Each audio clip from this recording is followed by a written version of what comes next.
I remember that because those, you want to talk about long days, those mid-off 1 days, those day ones of competition, oh my goodness. That's a good 12 hours there. That's a long one. Yeah. Oh, yes, indeed.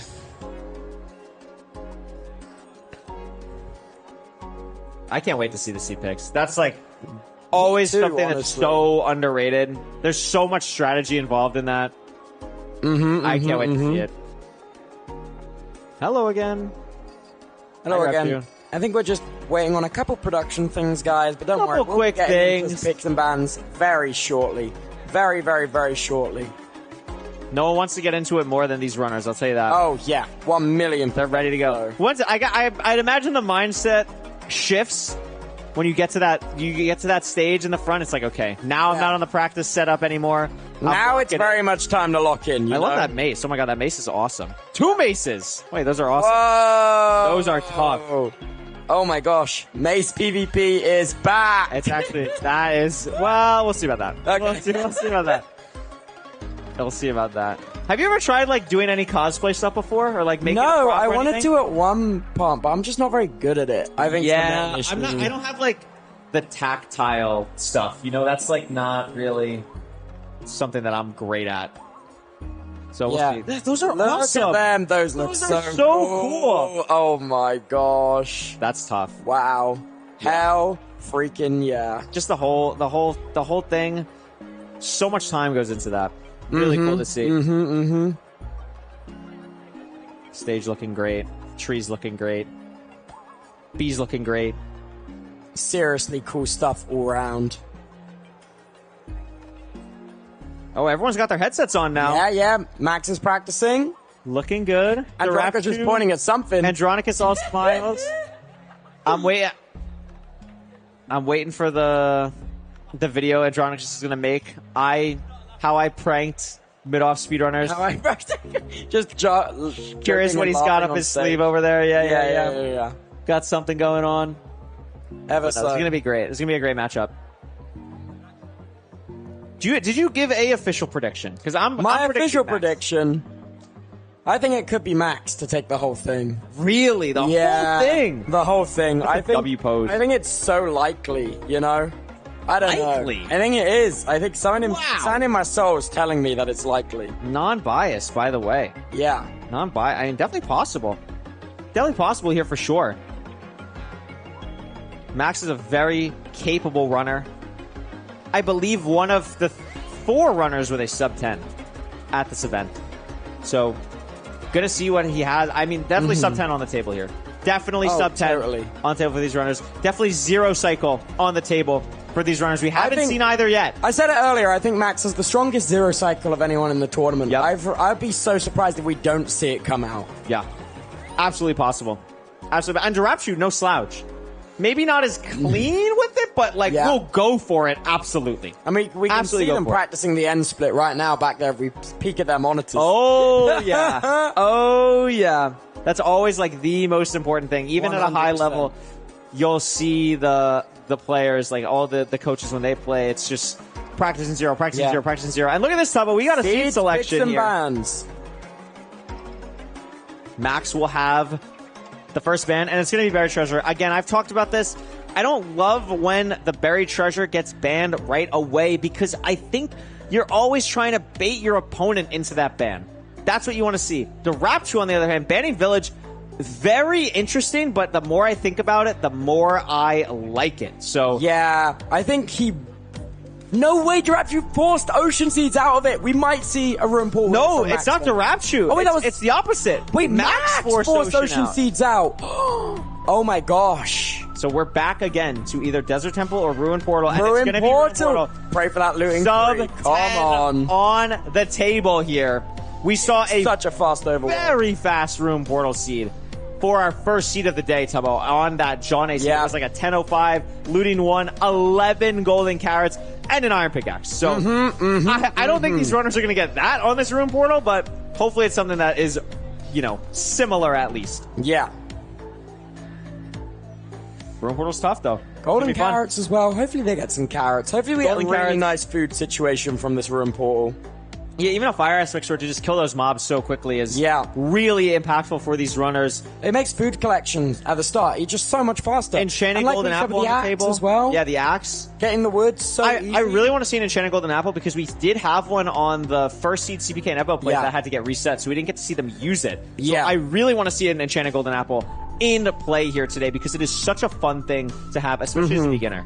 Oh, absolutely, without a shadow of a doubt. It's gonna be awesome. So now I'm seeing thumbs up. I'm seeing thumbs up on Rapture. Now that the seed picks are done, we should be hopping into this game momentarily here. Gonna be cool. That is so exciting. We'll get ready for these runners. I really think... Do you want to know something crazy Max told me the other day? He told me he practices the Bastion split in his head. Really? When he's like just trying to fall asleep or something. Like he does the Bastion split. Have you heard what Silver does? Silver No. taught himself how to lucid dream so he can practice speedrunning in his sleep. What? Yeah. That's I don't know how successful that ended up going. That's crazy. That is a true thing. That's just absurd. That is a really true thing come that has on. happened. Yeah. That is a real thing. Oh my goodness. Silver runs, seek something. That's the dedication. That's what it takes to be season 1 playoff champion. That's crazy. Very funny. I wonder what they're discussing right now. They're probably like, well, how do you think we're going to do? Yeah, fine. Oh, whoa! Max knows he's on camera. That's what I mean. Between these two runners, it's just a show. It's just a show for them. It absolutely is. So funny to see. Hyped to see them get going. Me too. It'll be fun. The crowd's still into it. You'll have to see it. Oh, yeah. Gonna be awesome. But Ruined Portal. What is your favorite seed type to like play? Ruined Portal. Ruined Portal? Ruined Portal is my favorite. I'm very happy about the amount it's come out. Or Buried Treasure because it's red. And it's time to get into the game. This is the last game of round 1. This is Max versus Dorapchu. Let's do it. Let's do it. Match start here. And boom. Ruined Portal immediately off the start. It's obsidian completable, but if there's not food in this chest, there's only a golden apple. It's going to be hard to get food because it's an island. Like, where are we getting animals? Getting enough iron for the pickers. And Frostwalker! And there is a sheep. I saw one sheep. Yeah. So that's at least something. Frostwalker can sometimes be helpful with magma blocks, can't it? Well, negate that damage? It does negate magma damage. That's actually crazy tech that you know that. It does. But besides that, it is like, that's about it. Yeah. It can be a little bit more annoying sometimes, especially if you're like, you forget you have it on and you're measuring in the ocean, you go to get your eye and you just take a bunch of fall damage. Oh, yeah. That's always fun. But they actually get an iron pickaxe here. I didn't realize how much iron nuggets they get here. The stone one, though. Oh, changing to the iron one. Yeah, there we go. Nice job. A little bit, get the hiccups out of the way. Not bad, not bad. I'd be shocked if these runners don't kill the one sheep on the island. Max is going to do so now. They're actually getting wood right next to it, so should be killing it momentarily as well. But very close so far between these two runners. I mean, there's not that much variance to be had here. Is that a Silk Touch hoe? Because I saw... What are we using the Silk Touch No, it is not a Silk Touch hoe. It is just a normal hoe. Leaves, potentially. Leaves, no shears. Yeah, leaves for no shears, but it is not. It was just to clear out to get to the tree, which is still a very nice techie play from Max there. Trapju turning up his entity distance as he's entering in. Getting ready for the E-Ray. Entering the exact same time. Bastion right there. Fortress right there. It's a housing immediately. And this is a lava floor housing. So going for Manhunt here is going to be very risky. But Dorapchu loves the risk. And it's a gold block. We're going to send it.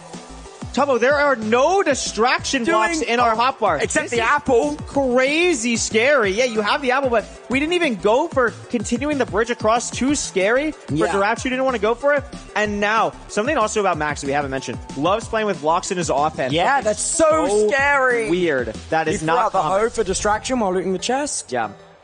I mean, I don't hate this play from Dorapchu. Like, Max is going to almost certainly have more piglins on the route, but is going to start so much slower. So Dorapchu played very risky. I think he's actually looting a lot of those chests out there in the housing first. I do really like that. Yeah, unfortunate that one of them wasn't the 5 obby chest. Yeah, because the one chest he didn't loot Tubbo was the middle one, which Dorapchu did. And it had the gold block and 5 obsidian for Dorapchu. No. So really unfortunate for Max. I think arguably making a better play there and just not paying off. But that is MIDOFFS, that is speedrunning, and Dorapchu doing a great job to not die on the very aggressive play so far. That is his play style.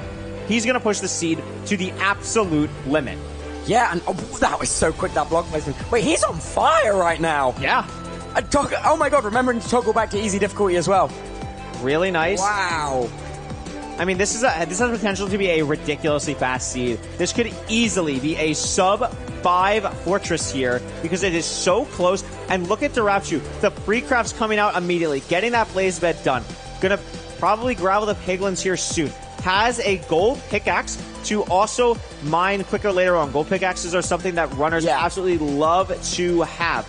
The one thing that I'm going to keep an eye on is that obsidian count for Darapchu. Only at 11 right now, but we want to stay focused on that. If we can't get 20, it is going to be a problem. Oh, absolutely. 18, but we have some gold still. Yeah, the obby situation is bad. They haven't gone to the top yet, but there is not going to be guaranteed obsidian up there because we know the guaranteed 5 obby chest was the middle. Unless there happen to be 2 5 obby chests. There can be. There absolutely can be. Max also in a way worse state with the trade. So wait, and Darapchu's fully out. On 22 fully out. 22 obby. Tubbo, this is a sub-4 fortress. I can't stress how crazy this pace is. No This is way. ridiculous pace. We get a stray on the way. It drops a rod.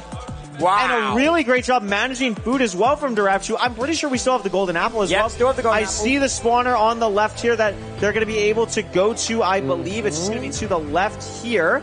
And then opens up there. Ooh, yes, maybe. the spawner's going to be... Oh, no! Yeah, I'm almost so positive I saw the fence post of a spawner. Yeah. And there it is. Darapchu sees it now. He's got it. There's the backboard. Max is out now. Is now sub-5 fortress for Max. Still very fast. Yeah. Darapchu on the spawner. That is his second rod.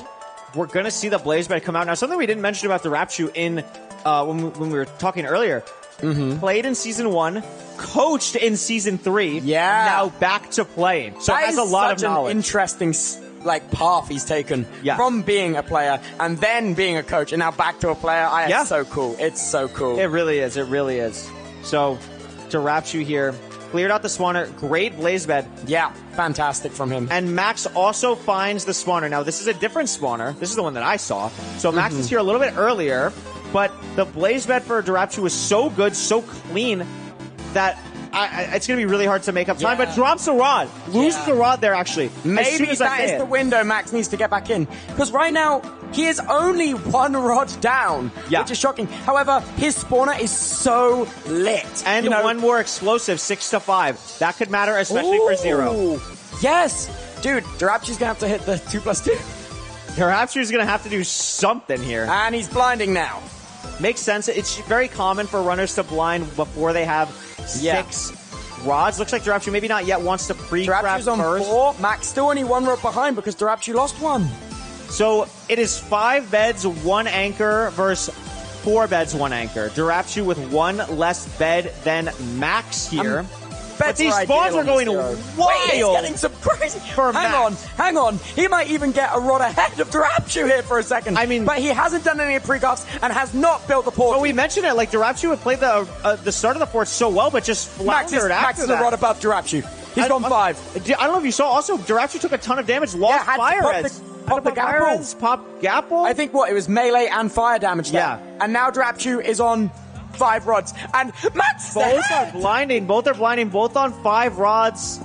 Both pre-crafted. Yeah. But the food is the thing that really tells us that Max is ahead. Having that golden apple for either the 0 or for on it. Pearl Let's Lane. have a look at our measurement here. Oh, looks amazing. Yeah, that is a +1. That was so good. Darapchu's also solid, should be good. Wait, did Darapchu get it? Yeah, Darapchu I think was +5, so it looks good. Also, cows near Darapchu. I wouldn't hate if Darapchu went for that. Also, unfortunate, his eyes went in the cave. They did play different spawners, but I believe that the spawners are close enough where they are going to still go to the same stronghold here, so that's not going to be a concern. Not sure how really far it's going to be, but I love this Pearl Hang coming out from Max. We haven't seen a lot of Pearl Hang today. Great job. Oh my god, and Max might get his final rod he needs here. 3 blazes, does he get it? And not on that one. Not yet. Not that one. God. It would be really unfortunate if he doesn't get it here. He doesn't get it. Doesn't. Did Darapchu? Darapchu might, because Darapchu's a little bit of a cycle. Yeah, he's a cycle ahead.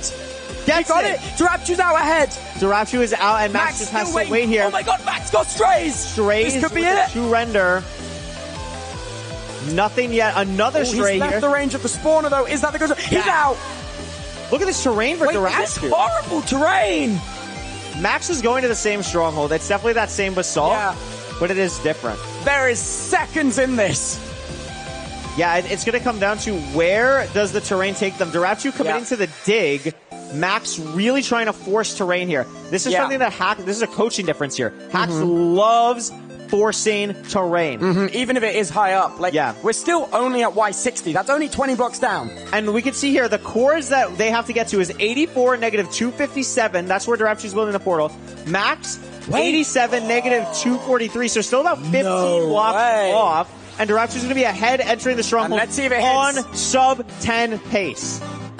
It's in! Oh, it is starter. It is starter. That looks like a good spike. There's two spikes that are pretty solid. They're going to he might go for this one. Ooh. I think this one is better. I think I agree with this. Yeah. But it could be bottom left. And this is all just buying time for Max here, who is still digging to cores, but he'll be building the portal in just a second here. That's a library. Wait, down. I like down. I think it would be right if anything here. Gets a that's crazy. Now he's still gonna have to. No, that's not enough. That's not enough. If we're gonna go for 0, which might matter here, Max has the golden apple. Max has the golden apple as well. They're both at roughly the same exact spot in the stronghold. There is the portal room. So it is gonna be that direction. Duraptu has to find it. He's now running down mid. Going to be going mid. We're not sure where Max is at the moment, but this is an interesting path, maybe. Oh, no. Max is also now in the stronghold. Hax is trying to lead him. Neither runner immediately finding it. And Duraptu finds it now. Duraptu's in. It's not sub 20 base, but he is going to take, or sub 10 base, but he is going to take the lead. And it's going to not hunger reset because we're not going to go for 0 here. Oh my god. 0 can make the decision. Is it going to be a caged end or not? I don't think he's going to go for 0. I mean, it's I think possible. Max has to, though. Max it's has open. to. Is it front or back? Wait, that was quiet. Going for 0 here with 5 explosives would be insane. It's back. No, we're not going for it. We're not going for it. But Max can. This is, it's a top 0 though. It's a very high back tower. He's golden apple. Yeah, so it's going to have to be a hunger reset on the side of Max, and it's. He's also struggling so hard to find the too much time. We're losing too much time here. Yeah. In the stronghold. Back at the library. And this is so unfortunate because Hax is one of the best stronghold navigators in the world. I know, it's just an unfortunate stronghold. I believe they're pretty close to where they need to be here. It's not going the right way so far. The Hapo for Duraptu is going to make the perch more likely, and all Duraptu is going to have to do here is go for a 1 cycle. Now, here's the problem. Because he just pearled off that top tower, he's not going to be able to pearl in for the perch. And it's snapped diagonally! Oh my god! Oh my god! Not he can't make get on this cycle! He doesn't have a pre-crafted anchor. Wait, he only has 5 beds. Oh that was the very first good bed. Wait, that's a good bed. Gonna be he might got it. He's got it. He's got it. And Duraptu takes it. Wow! Unbelievable save on the 1 cycle there. Just in the portal room. Not enough on the nav, and Duraptu's going to take it with a sub 11 here, Tubbo. And very impressive time. That was so good.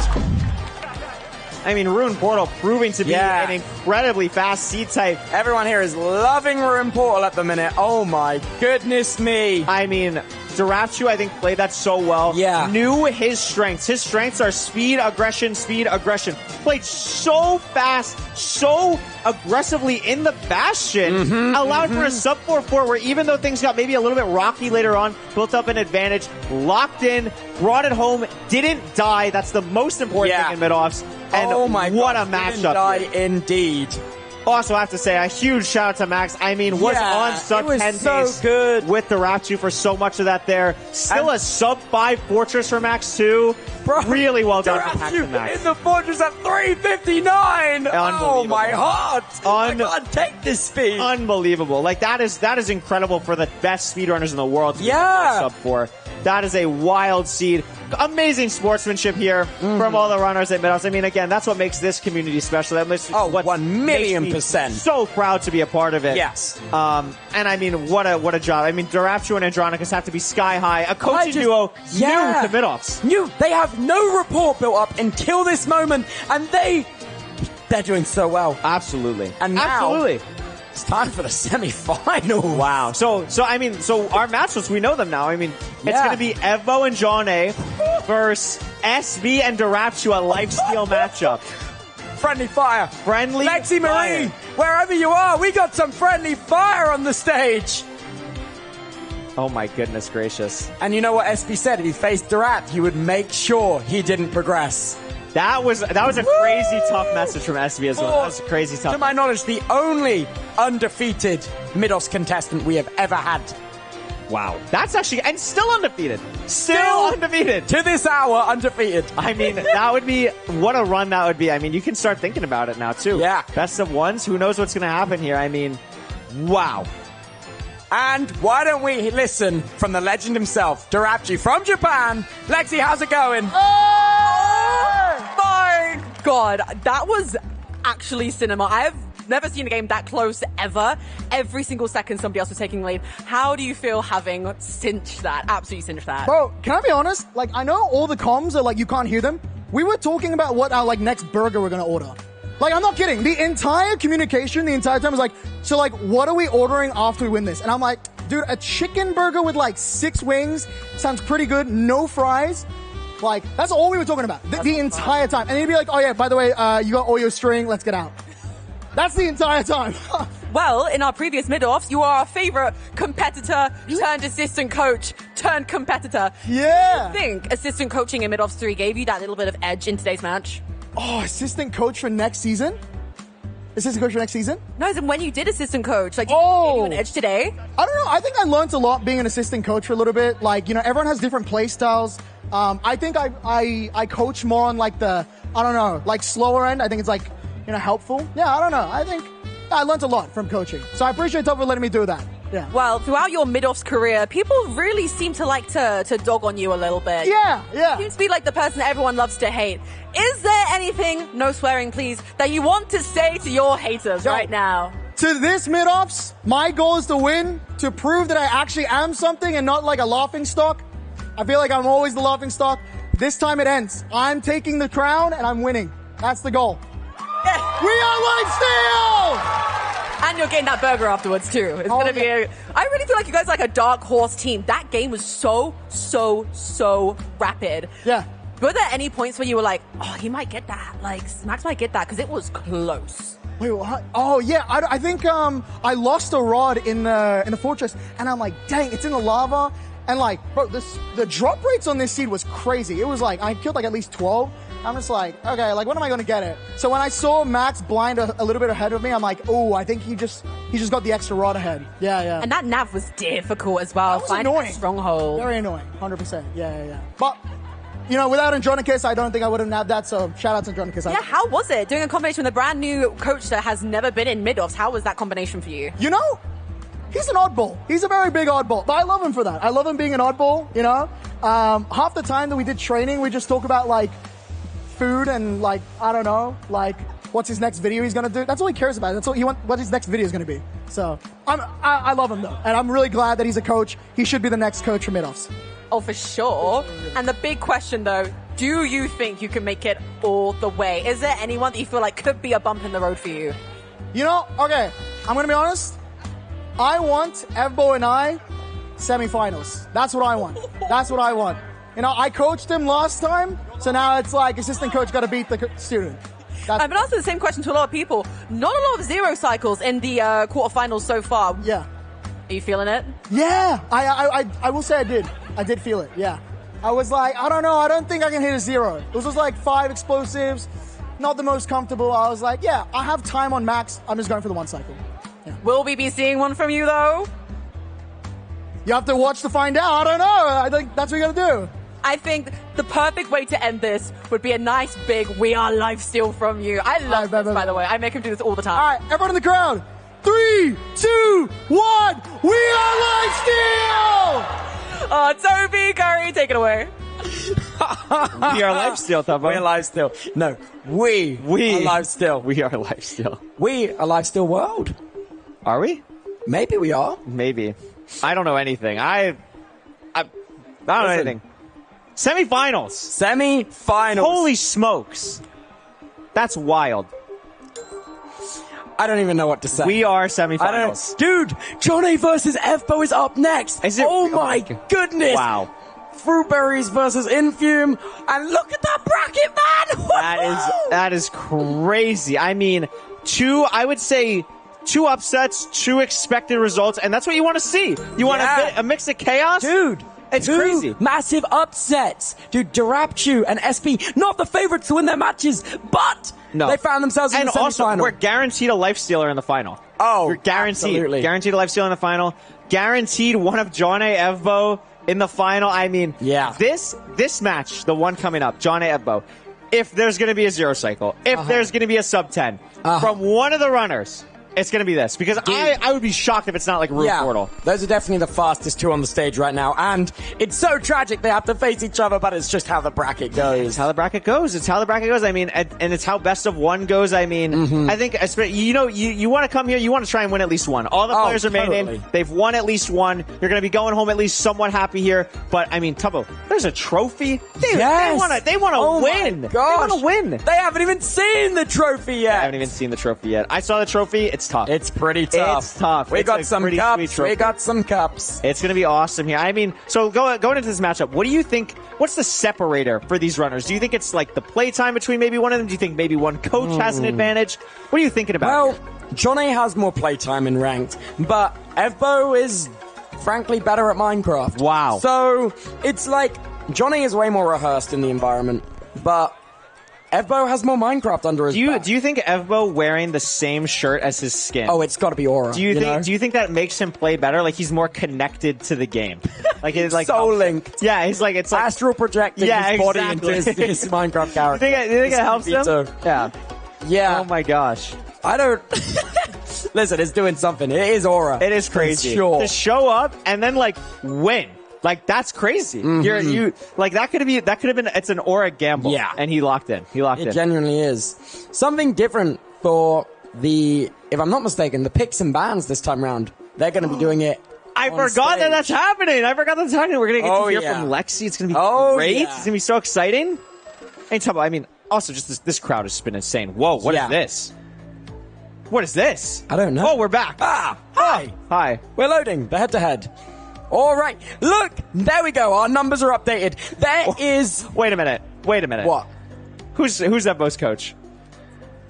Wait a minute. Wait just a second here. It was so close. And we were locked in for a second. There is Evbo's personal I mean, maybe Infume...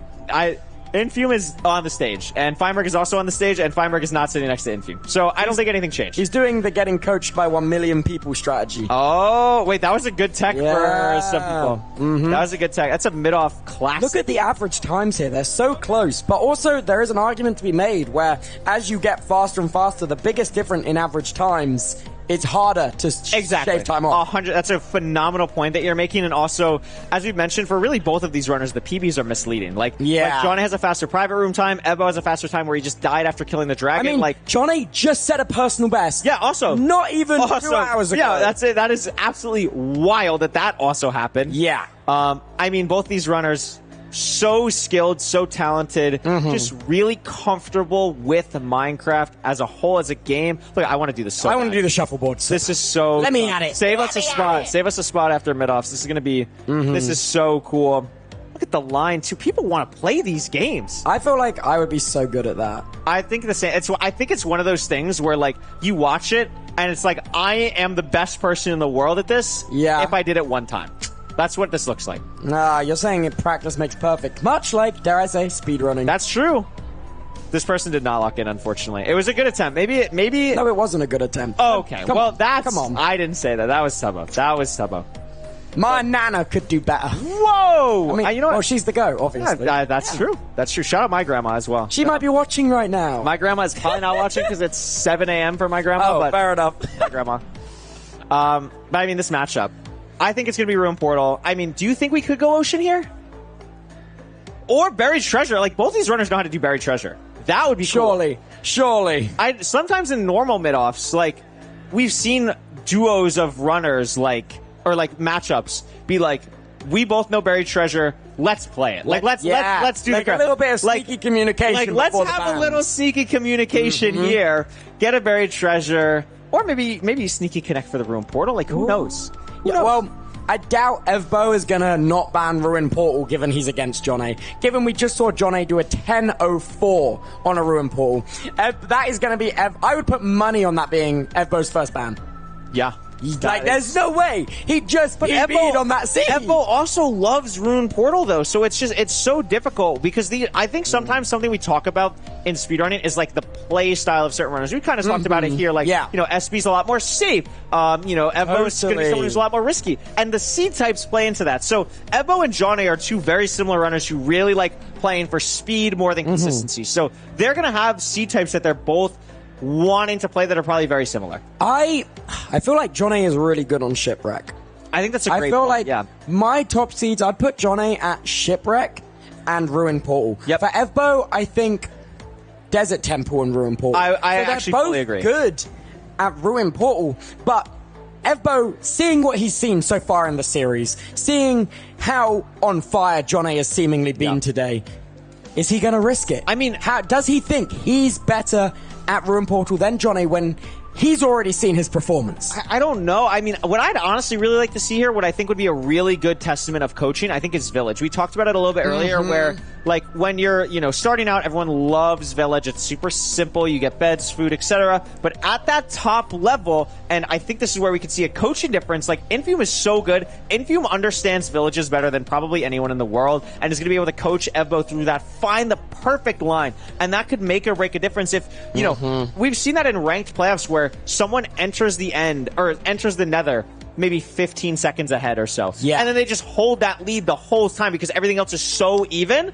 That could be happening in this matchup here today. And now it's time for the live seed reveal. Lexi, tell us what we're playing. Sorry, we're talking about how Evbo is my child. They're putting me in charge of the seeds. Let's see how this goes down. Now, we've flipped a coin before this, and Evbo won. So you are banning first. What is your first pick?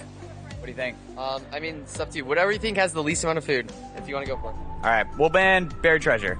Oh, okay. Johnny, you're up. What are you banning? Well, you know, I like a bit of, I don't know what the word is. I like a bit of variance. I think we need to ban a Desert Temple. Ooh, one of our most played seeds so far. Back to you guys. What are you going for? I think we're gonna ban Ruin Portal. Oh, Johnny, what's your last ban? You know what? Let's ban Shipwreck. Let's go to a village. Oh, guys, come on, let's make it. Come on, let's do something crazy. You guys are going to be playing a village seed. Good luck. Curry, Toby, take it away. Wow. We were so wrong. No, I feel great. I was like, hey, let's see the village. This is exactly what I just mentioned, right? Infume is going to feel really, really good about this because he is so good at routing villages. Ebo is going to be really comfortable in that position. Fruit, again, like, like Fruit is obviously clearly still a top level runner, but I think the intricacies when the matchup is this close between the runners, this is where we can see if Infume really has it as a coach. Yeah, and it's also how is the student going to respond to the coach? Like you were saying, Johnny might have a chip on his shoulder right now when it comes to his coach. So we just do not know. Like, do you know what Fruit's overworld split is like? I mean, for Fruit as a coach is very impressive. Oh, look at this. It's Fulham. Hi, Fulham. Fulham. Hi, he made it. Very cool. It's been nice to interact with the crowd. I know you haven't had too much of a chance to, but I know you're gonna revel in that once this is all done. I mean, I've met so many people actually so far today. They're like, I want to see Tubbo. I want to see Tubbo. Wow, and I'm like, yeah. I'm here all tomorrow. Yeah, exactly. But this matchup, I mean, yeah, Fruit is a phenomenal coach. I mean, I remember in our matchup in Season 1 when it was Jumper versus Johnny in the finals, Fruit absolutely outcoached me in the first overworld that we played, and it was a village seed. So Fruit is really good at that. It was a real learning experience for me about how to manage lava pools and how to manage the routing. And so I think Fruit, as much as I'm talking up Infume here about how well he is as a player to go through villages, Fruit has proved to be a coach to be able to do the same. And now all Johnny needs to do is listen to him. Well, that's a tough task. As I love Johnny, I've learned it is very hard for Johnny to listen. Yeah. In general, period. You don't say. But I love Johnny. I love Johnny. Roommate. Yeah. I think I told him to buy toilet roll like 1 million times, and I still have to buy the toilet roll. It's a tough day at the office. It's a tough day in the office as Johnny's roommate. Tough day in the bathroom. Tough day in the bathroom. It's a tough day in the bathroom. But I mean, yeah, this match is gonna be awesome. Two coach duos where they've been very familiar with themselves as well. I mentioned earlier, Fruit and Johnny have been around for like a year. Evbo and Infume, I mean, not only are they a coaching duo, but like Infume wanted Evbo originally in that draft. Like, it was a real thing, and they were able to have that chemistry and keep it for as long as they have so far. Honestly, let's just get into the game. Let's look at this get into village the game. seed. This village seed is gonna be life-changing. I can already feel it. It has an energy to it. I know it might just sound stupid. I'm actually so excited to see how the village seeds here matter. The Bang. Hammer off. And it's a plains village, so there are like so 3 main types of villages to watch out for here. Plains, desert, acacia. We do get a plains. This song, by the way, is absolutely damn. There's the blacksmith underneath the mountain. Wait, it's kind of a little bit hidden there, yeah. Really nice eyes there to spot that. And we're going to see what's in the chest. This is the most important thing. 2 Diamonds, diamonds, obsidians, a no diamond sword. need to kill the iron golem. That's the biggest thing here. We've got enough for our bucket. We've got enough for our flint and steel. But where are we getting gravel on this seed, Tubbo? I think there's a river back there we saw, and back at I the start. believe Evbo just saw some fire particles. John A opted to make the diamond shovel, not the diamond sword, which I think is really strange. So we're going to see him craft the iron axe in the bastion. Yeah, I mean, so it's not uncommon to see at a beginner level that diamond sword not come through, just because it's one more thing to think about, right? And it's like, it's also, I think there's an element of preference to it. Yes. Yeah, like I know at a high level it was not common even a year ago for people to not make diamond swords. So not insane to see that here, but it is a time save to use the diamond sword. So Evbo has that in his back pocket still. Yeah. Also, something that's important to know, actually, when they were doing the drafting out there, they mentioned that Infium actually mentioned that they wanted a seed with no food, but they've ended up handing him the seed with the most food. Yeah. It's actually crazy here. So we're going to see the hay bales are here. Flint steel crafted. Evbo's inventory looks pretty solid. We're going to organize that a little bit more. Get the bucket in there. Probably switch in more food into the offhand once you enter the nether. And John A also well on his way to the lava pool. Luckily, they had some good fire spread there. I didn't see either player toggle to the hard difficulty, so that's just some lucky fire. Some trees by the pool. That's what you want. Really nice. John A on his way here now as well. And oh, wow. Evbo just very the slightest fast. bit ahead. Really good awareness. Sometimes you can tell when people make lava pools if something slightly off happens. It's a really good tell of how comfortable they are in the game. Evbo made a very slight mistake. Did not even hesitate. Fixed oh my god, they're both in the pool pool at the exact same second. Where's the bashing going to be? He sees it in the distance there. He's not widing for the fort, though. I can't. It's a little bit hard on this terrain, at least right now. Maybe they'll wide once they get past this section here. It is going to be a bridge. Wow, bastion. nice gravity council in the boat there. Yeah, Johnny. really nice job. Johnny hasn't crafted his red yet, so a little bit behind. Now Evbo's going for the wide. The bread crafting difference is what caused Evbo to pull up head there. No, it is. It's crazy. I mean, it's again, a bridge bastion that's fast. They're so close to each other here, and I see the fort on Johnny's side. I'm assuming Evbo saw it as well. I mean, he's kind of F5ing in that direction. Yeah, he sees that for sure. Sees that and if as he well. doesn't, Infium does. So this is something to be careful about. Both these runners don't have armor. We saw it for Sandwich Lord going this bottom way was very scary in that matchup. Johnny immediately taking some damage, going to try and build up here. What? Does get wow, hit, but Johnny, great you're a job. demon. A great job to keep calm and just continuously place blocks up. Evbo a little bit cleaner, but same general idea. Getting to the chalice a little bit slower than Johnny. I think manages the terrain a little bit better because he saw the fortress earlier. Oh, totally. But also, actually, another thing to point out, they're going to both be going for a side triple route here in the bridge. Yep. Evbo took the time to mine 25 netherrack, so the wood could potentially burn for John A. That's something to watch out for. Even if the wood doesn't burn, might run out of wood for explosives later on. Oh, he crafted a golden pickaxe as well for later on. That is a very aggressive play. It's really John is not going to trade here. No way are we trading at the chalice in mid-offs with like 6 No. He's getting grabbing blocks. He's getting the rack for the root. I was about to lose my mind. I was about to lose my mind.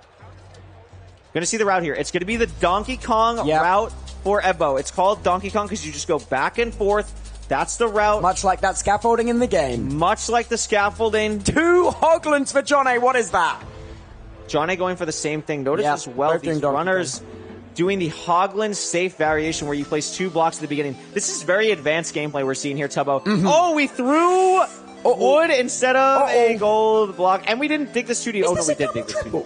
It is double, triple bridge. Wow. We're going to have Very so fast many route. resources. And notice how, like, both runners going this side, even though the triple is on the other side, because the fortress is this way. Yeah. Like, honestly, if we didn't have a giant mid-off live thing, you could mistake this game for a close to netherite. This is really high-level gameplay that we're seeing. What can I say? This is really high-level gameplay we're seeing from both of these These runners have come such a long way. The journey for both of them is so incredible. We've got one late pick for Johnny as well. Ebbo's just leaving that pick there for the hell of it.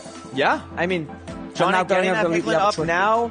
We're going to watch out for the obsidian counts here. So many pigs. Evo's playing very safe this seed. I mean, you have to remember, I mean- on that first seed that didn't count, he did die. So he Yes, has it in the back of his mind that he's playing very, very safe now. Ebbo is also some trades ahead of Johnny as well. Look at the pearl difference and explosive difference from these two players. But Fire-Res might be looking in short supply, honestly. Fire is not huge yet, but they're going to have to go back to their trade, so we'll see how that goes. Plenty of food, so no need to kill the hoglins. And the pearl hang off for both runners. Again, I can't express how well both of these players are playing. Yeah, like, honestly, pearl hanging is just so impressive. Pearl Just hanging's on awesome. its own. Gonna raise the render here. Everything's going. I mean, we're overlapping crafting in the inventory with waiting for the pearl hang to load. Sub 6 fort for Ebbo.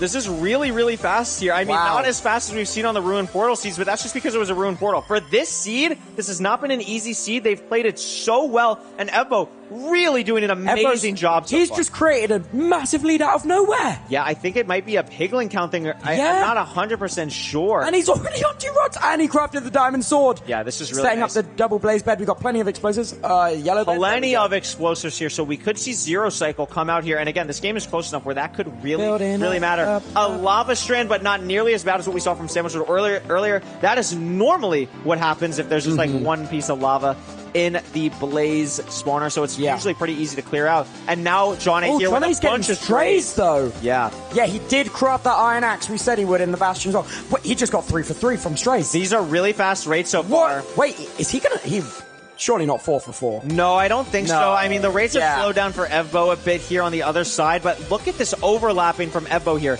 The crafting is incredible. Going to be overlapping as much as possible. That is the name of the game. Once you get to this mid or higher level of speedrunning, as much you can overlap is the most important thing, Totally. and Evbo's doing a great job at it. I don't understand why Johnny's not pearling more aggressively. He's got 30 pearls and he's just walking the spawner. Yeah, I'm not sure. Maybe can't even say anything about food. Has so much of So that. much food, yeah. And this is the blind coming out for Ebbo, and has a blaze to kill when he comes back through for a 6 Yeah. rod. Johnny on 5. He's now... Is he not going to blind until he has all the rods, or is he going to start building the Look portal at this though. Ebbo's grabbing wood. Ebbo doesn't need Why? wood. Unless for gold. Oh, for gold pickaxes and a bow. He lost his bow. We never had a bow. I don't think we ever crafted one. You never crafted one? Oh no, we might have lost it when we were going to the terrain. I'm not 100% sure, but is going to measure the eye now. Look at this. W production. Wow. Cool to see. You can see the runner pause to Yeah. get that exact measurement for themselves there. Very cool. Johnny also measuring now at the same time. Wait. Holy, It's this very is close. Because And, Ebbo wow, had to Johnny's- get the wood, it actually really made this game close. What is happening? Both on the same rods, but remember, Ebbo has blazes when he's Ebbo has blazes and a wood. And a dog. Why not? Puppies! No rod though, but a new spawn cycle spawns immediately after. Yeah. The wolf is just hanging out at the spawner. Almost helping. No rod drop though for Ebbo, I don't think. No rod drop.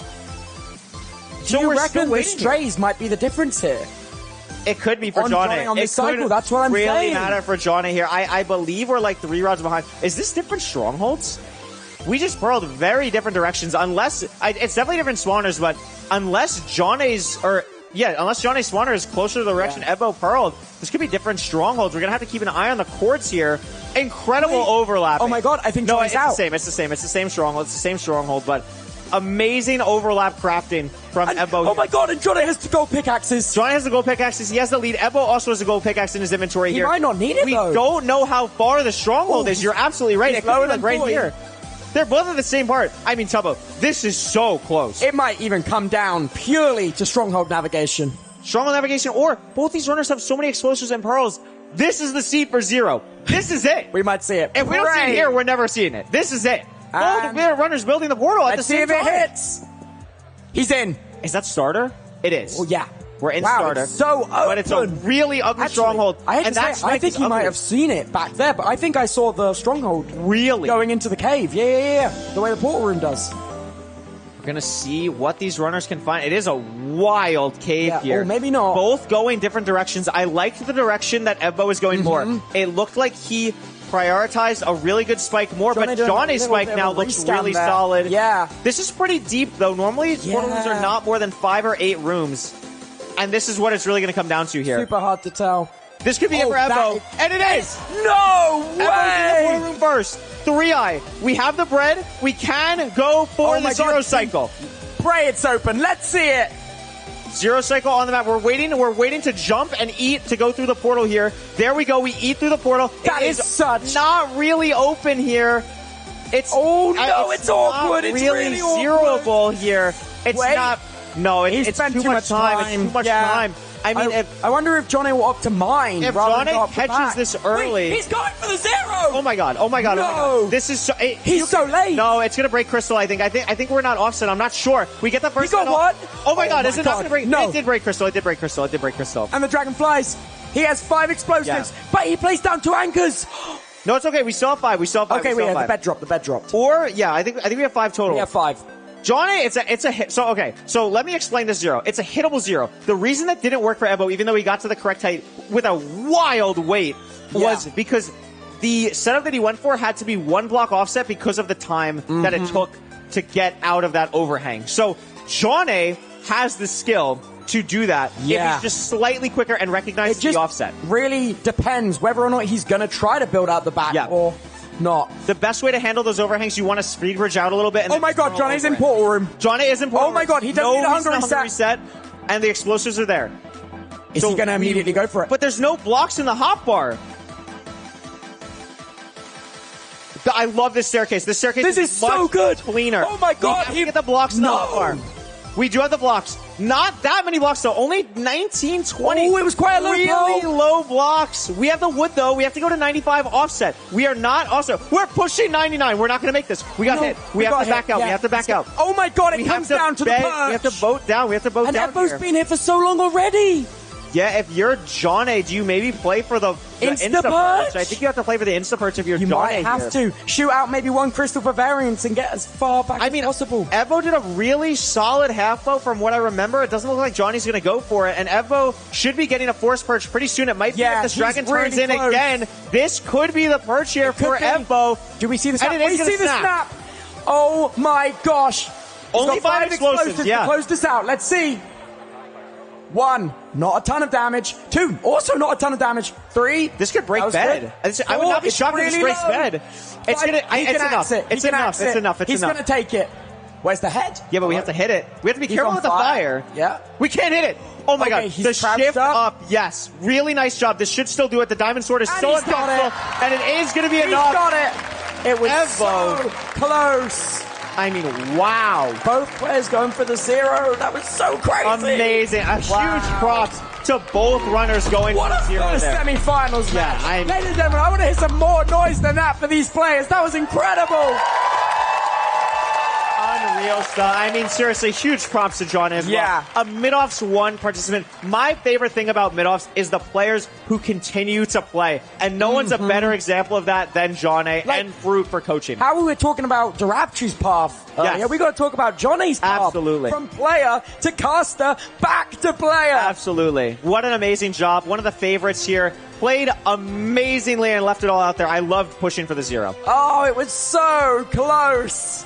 Unbelievable. The back and forth splits are crazy. Dude, that is almost the force perch. Look at those splits. Unbelievable. Evbo just entering 1 minute and 13 seconds before Johnny. It came down to Stronghold Nav. You hate to see it, but especially for lower skilled runners, you see the biggest variation when it comes to the Stronghold, for sure. Absolutely. And that was a demon stronghold. My least favorite strongholds aren't the mine shafts, aren't anything like that. It's when you have a huge cave opening that just makes it so hard to tell where you've been. It's when it feels like the Stronghold's trolling. Yeah, exactly. Exactly. So it just did not work out at all for Johnny there. But super unfortunate. But I mean, what an amazing job from Evbo. Yeah. Just played that so cleanly throughout. A great job from Infume coaching as well. Had a little bit of advantage in the overworld as well. And that just, I mean, we talked about it. It can just matter so slightly. If the Stronghold was more even, I mean, I have Fume and Evo. Great job. This is also Evbo's first time securing a seat in the grand finals. That is true. Third place last time.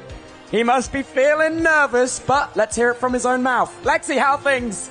Evbo, you have had some ridiculous games today. Genuine cinema happening here at MIDOFFS. Now, you were going against Johnny, who in his first game got a PB, one of the cleanest runs that we've seen from him. How do you feel going into that match, knowing that he was on form?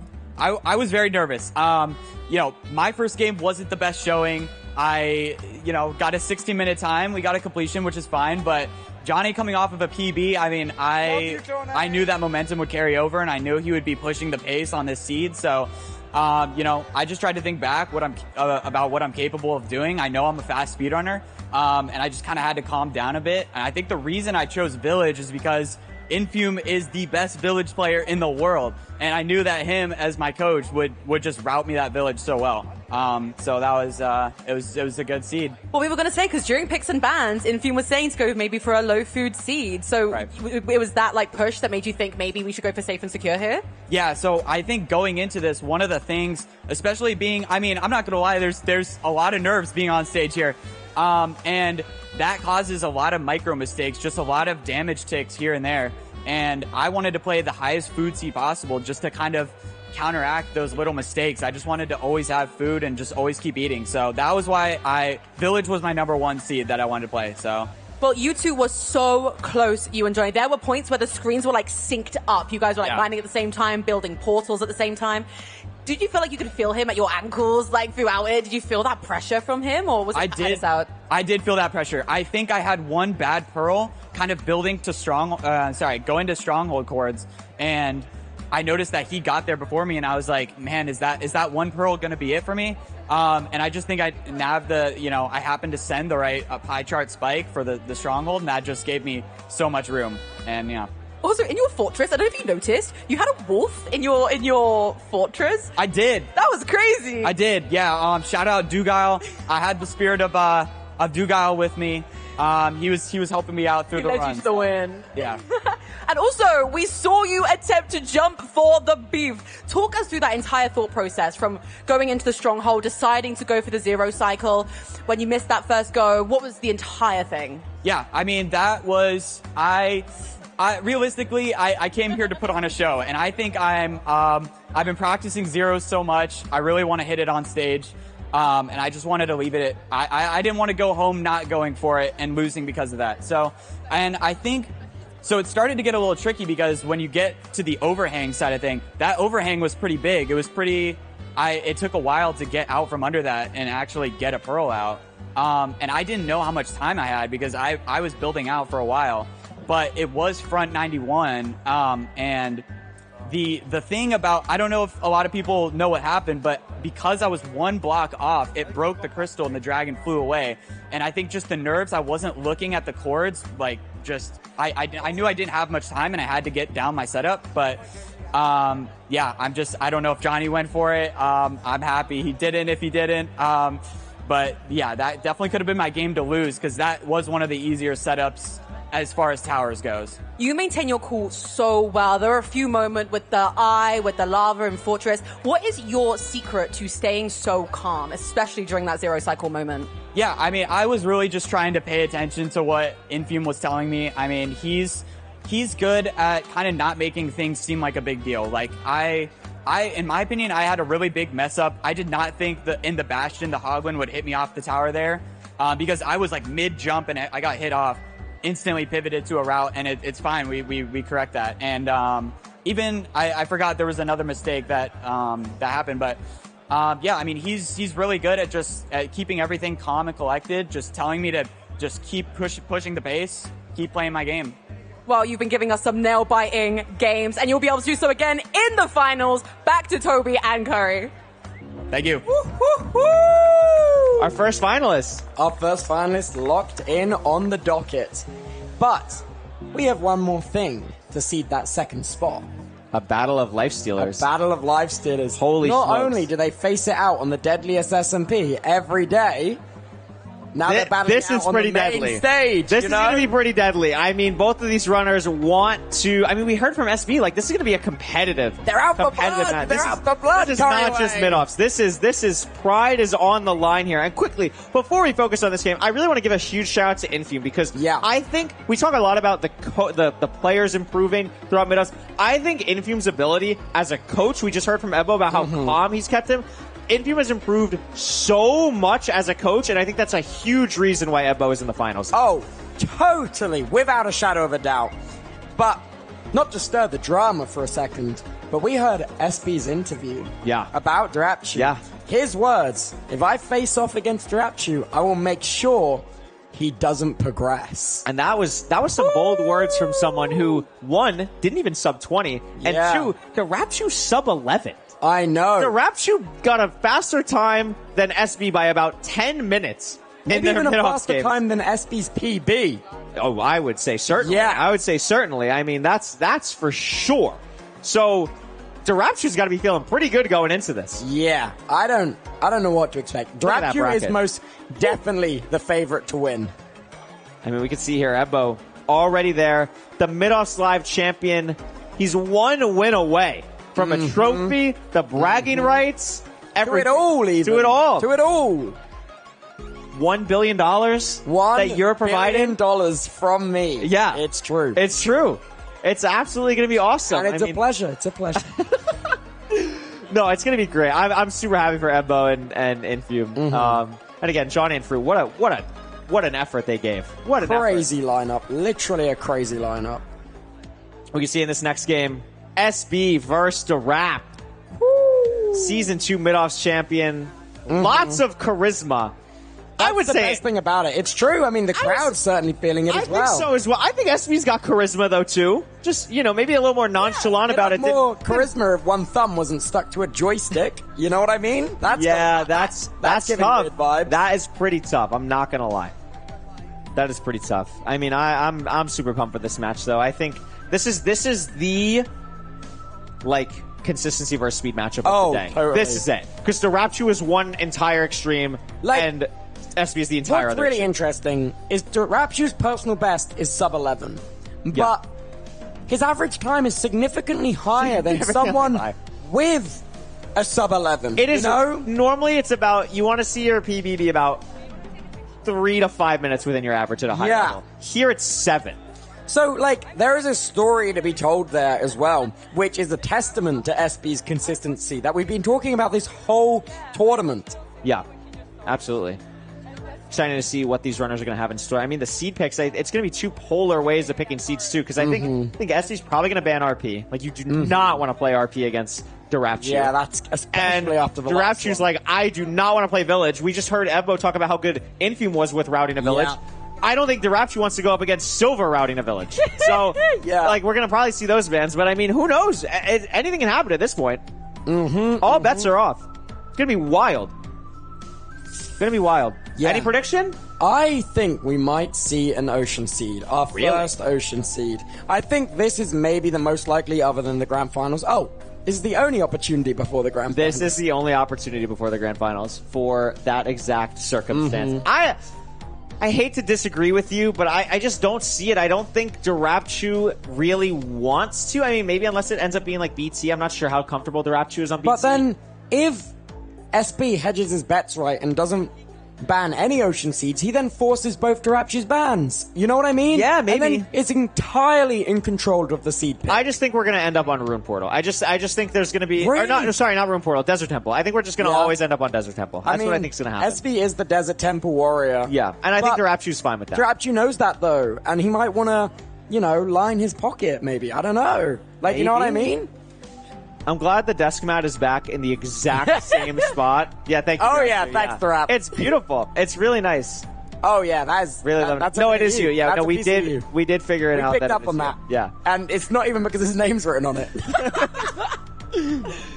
No, it's great. It's great. Yeah, I always love little flares like that. Sometimes I've watched other things where, people will put a little plushie next to them or something. For Drapchu, it's the mouse mat. Yeah. Sure. Why not? Listen, he showed it to me before the show. He's like, can I use this? I'm like, I guess. Can I use this? I guess. Can this be my thing? I'm like, yeah, go for it. Sure. for it. Doesn't hurt not? at all. Why Does not? not hurt at all. Whoa. Whoa. Oh, That's oh, pretty oh, good. That's good. Yeah, that's impressive. That's a money shot. That's impressive. Look at all these awesome shots. The goat. Yeah. Do you have a favorite Minecraft mob? Probably the frog. The frog. That's a good I think answer. the frog is good. I'm a big slime guy myself. Slime is also a good choice. I just like things that are very cubic. So you're a big fan of the Sulfur Cube, then? I'm a big fan of Silver Cube. I like gas. They're very square. I like the little squishy things, you know? That's why I like the slime. See, again, the chicken. The chicken is so tough.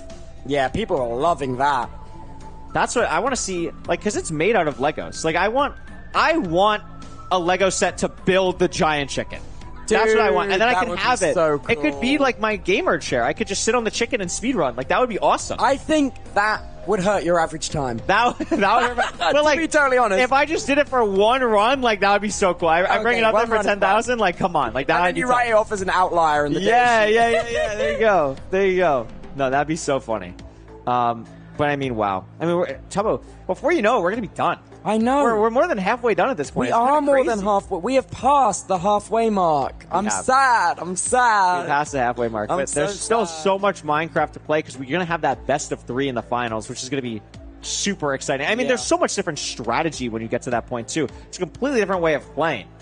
So, really excited to see how these runners handle that. Also, yeah, you could afford to be so much more aggressive in seed one of Yes, a best of 3 absolutely. than you can seed one of a best of 1. Yeah, and then if you win, you can either decide to try and Do play it safe, again. or you can, push it as fast as you possibly can, get it over what with. we see in the mid-offs most frequently is just a blitz when it comes to the grand Yes. final. Like, a player will get ahead and then just steamroll because you've damaged the mental. Yeah. There's almost series fatigue to it. It's really hard to win a best of 3 when you've been playing best of 1s up until that point. If you lose that first game, because Oh, you're so used to totally. just being out of it. Yeah. So it is really hard.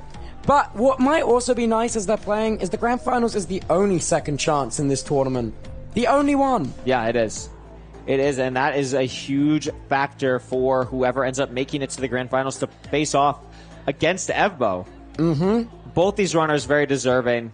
I think the Rapchu really wants to prove that seed that he won on was not a fluke.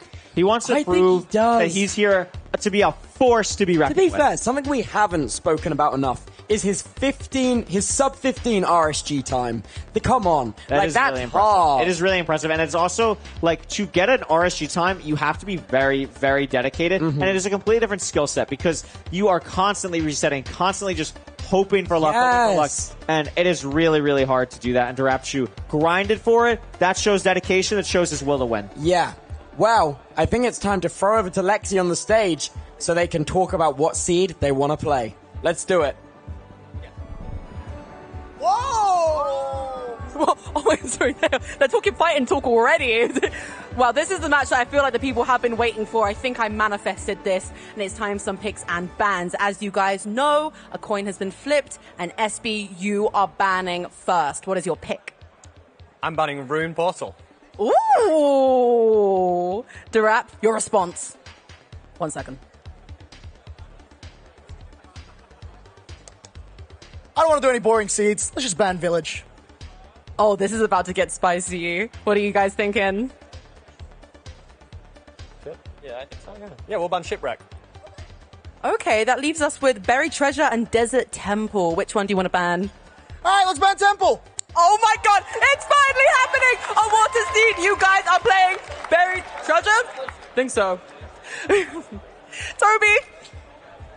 Wow. There's no way! Wow. We were sitting here like, We couldn't believe what we just saw! because the first two were so chalk. We're like, all right, yeah, we're just gonna go Desert Temple, whatever. And then shout out to Rapchu. Wow. For pushing us to Buried Treasure. Hey, thanks, the ref. Calling the bluff. I mean, so let's talk about Buried Treasure for a bit, because it is very different from all the other seed types for people watching at home. Explain how it works. It is a very technical seed. So the way that this works, you might be thinking, how do I get a Buried Treasure without a Buried Treasure map? That pie chart that we've seen these runners use for preemptive, we're going to use that exact same pie chart, the one that's like red and orange, and we're going to be looking for an orange spike when they load chunk borders, and they're going to be doing that by crossing chunk borders and looking around, like 360ing to find that spike. When you do find that spike, whenever you dig in the 9-9 chunk of that loaded area, it will always be a buried treasure if you've done it correctly. It'll always do it in ranked, so it can be done very, very quickly at a high level, and you can grab all the loot out of the chest within 10 seconds from spawning into a world at the highest level. But in this mid-offs, really what we want to see is these runners just having that understanding of it. If they're getting the loot within 30 seconds, that's a huge win. Yeah. That's Huge, a really huge good win. explanation. Thank you. Other things I do this to a lot. pay attention. Really, you don't say. In which of the plethora of tournaments do you cast? Oh, No. Something else really important that I think about in the buried treasure is the guaranteed 5 cooked fish. Well, not guaranteed, but like 4. up to 4. 4. 4, sorry. cooked fish. The guaranteed up to 4 cooked fish in the buried treasure. And also you can sometimes get TNT get as well, TNT. which is really good for You can getting get wood a early. lot of gold potential as well for distracting piglins. You can get extra iron for shears. Buried treasures have so much great loot. That's why Yeah. in RSG, they are actually the thing that people try and get the most on just a I mean, random glitchless. if you've ever watched RSG, you see the reset efficiency Yeah, of it's buried just treasure. reset, Spawn spin, in, reset, spin, spin. reset, Yeah. spin. Yeah, literally. Exactly. Just So some silly stuff, really. exactly. So I think really what I want to see here, the food situation for buried treasures is actually really interesting because at a high level, the reason that buried treasure is meta in random C glitchless is because of it having more guaranteed food. In ranked, it doesn't matter as much because the shipwrecks that you're getting will always have good food. So a buried treasure, the worst food you can get is 4 pieces of cod. The best food you can get is 8 pieces of salmon. You can never get more than 8 total fish. You can never get less than 4 total fish. So it could be like 2 cod, 2 salmon. You also can't get like 1 cod, 3 salmon. It's always That's at least so nice. 2. I love watching at the high level runs on BT where they just don't get food. They just the chest is all they need. They take exactly. the chest and then they just win the seed. Exactly. Like, it's crazy. It's absolutely nuts. And I mean, it's just absolutely in ranked seeds. It should be enough food to get you through the seed. If it's not, that's something to watch out for because it means the runners are not doing a good job managing their food. Absolutely. Oh, I'm so glad we got the opportunity to see a buried treasure on the stage. I am too. With the audience. I am too, yeah. Like, we never see buried treasure in mid-offs. It's such a rare pull. Yeah. The runners, they're scared of it. They're scared of the aura of Chunk 99. Yes, it is. I mean, it's such a scary thing because, like, it's something where it's kind of like preemptive in the sense of you can just kind of get lost in it if you're not comfortable. Like, it's not going to be as punishing as, like, a bad stronghold nab or something like that, but it can be really punishing, especially if your opponent is very comfortable with it. Obviously, the coaches, both runners, going to be really simple, like understand it at a high level, but they can't do it for the runners. So I think I saw Darapchi It's really meditating hard. there for a second. I mean, he might need everything he can get to win this All right. game here. Wow. He's got to wake up and lock in because it's time to watch him play. I can't wait. I can't wait either. I want to see who's Tubbo, this is the last match before the grand finals. I know, bro. This is it. I can't believe it. Let's do this. All right, scanning already. Wait, oh, Darapchu. No amazing spike. Darapchu has something now. Yeah, I see that. That's that spike. Hopefully we'll get lucky and So, the terrain's visible from Here's the what I'm outside. immediately noticing. Darapchu on his own is way more comfortable with buried treasure than SB. I can tell from watching that Darapchu understands it. I'm much less confident on CPK Yeah. or on SB here. And Darapchu's got the chest. Has the chest, 3 diamonds, 3 TNT, 5 total fish. Not too shabby. No trees. Yeah, we have to go all the We way have to to go- this yeah. island, but the TNT is going to be huge. We can make an iron pressure plate here, and also, it's not even that bad that they have to, like, swim through this to get to the Yeah. trees because it allows the coach to exactly explain what they're going to do when they craft here. There we go. SP making his way over to that island now. Darapchu, you can see there's not that many blocks between them in terms of who's ahead right now. No, not at all. Actually, SB did a much better job, I think, of looting the buried treasure Yeah. and not going too far down No players unnecessarily. opting to make the lightweight pressure plate, sorry. Yep. Really nicely done. What is SB looking for here? I guess the kelp. Very surprising. Yeah. Going to pick up the items now, but usually something important to note, Tubbo, when you're looking for your magma advantage, since this is our first ocean seed, you're looking for the kelp on the top, but also in the ranked filter, it is always from your iron source, not where you spawn in. So these runners, these trees are very far away from the iron source. They're probably going to try and boat back to where they got their buried treasure. I think we can actually see the kelp on Darapchu's screen. Oh, there for we a second, can, yeah. off to the side. But he's So not when going for it. So what I think actually the reason why he's not going for it is because sometimes the kelp is not just magma ravines, it is also ocean ruins. Yes, so that's it so might annoying. be close enough where Darapchu can just see the ocean ruin, and that's why they're not going for it. Yeah. There. Also, when we say look for the kelp, in the bottom of magma ravines, there's Yes. magma blocks, which cause kelp which spawns on the ocean floor to break when the world is generating. Exactly. And it drops the item, and then it floats to the top of the ocean. Which is so why- if you F5 and look around the ocean, you can see the hitbox of the floating kelp.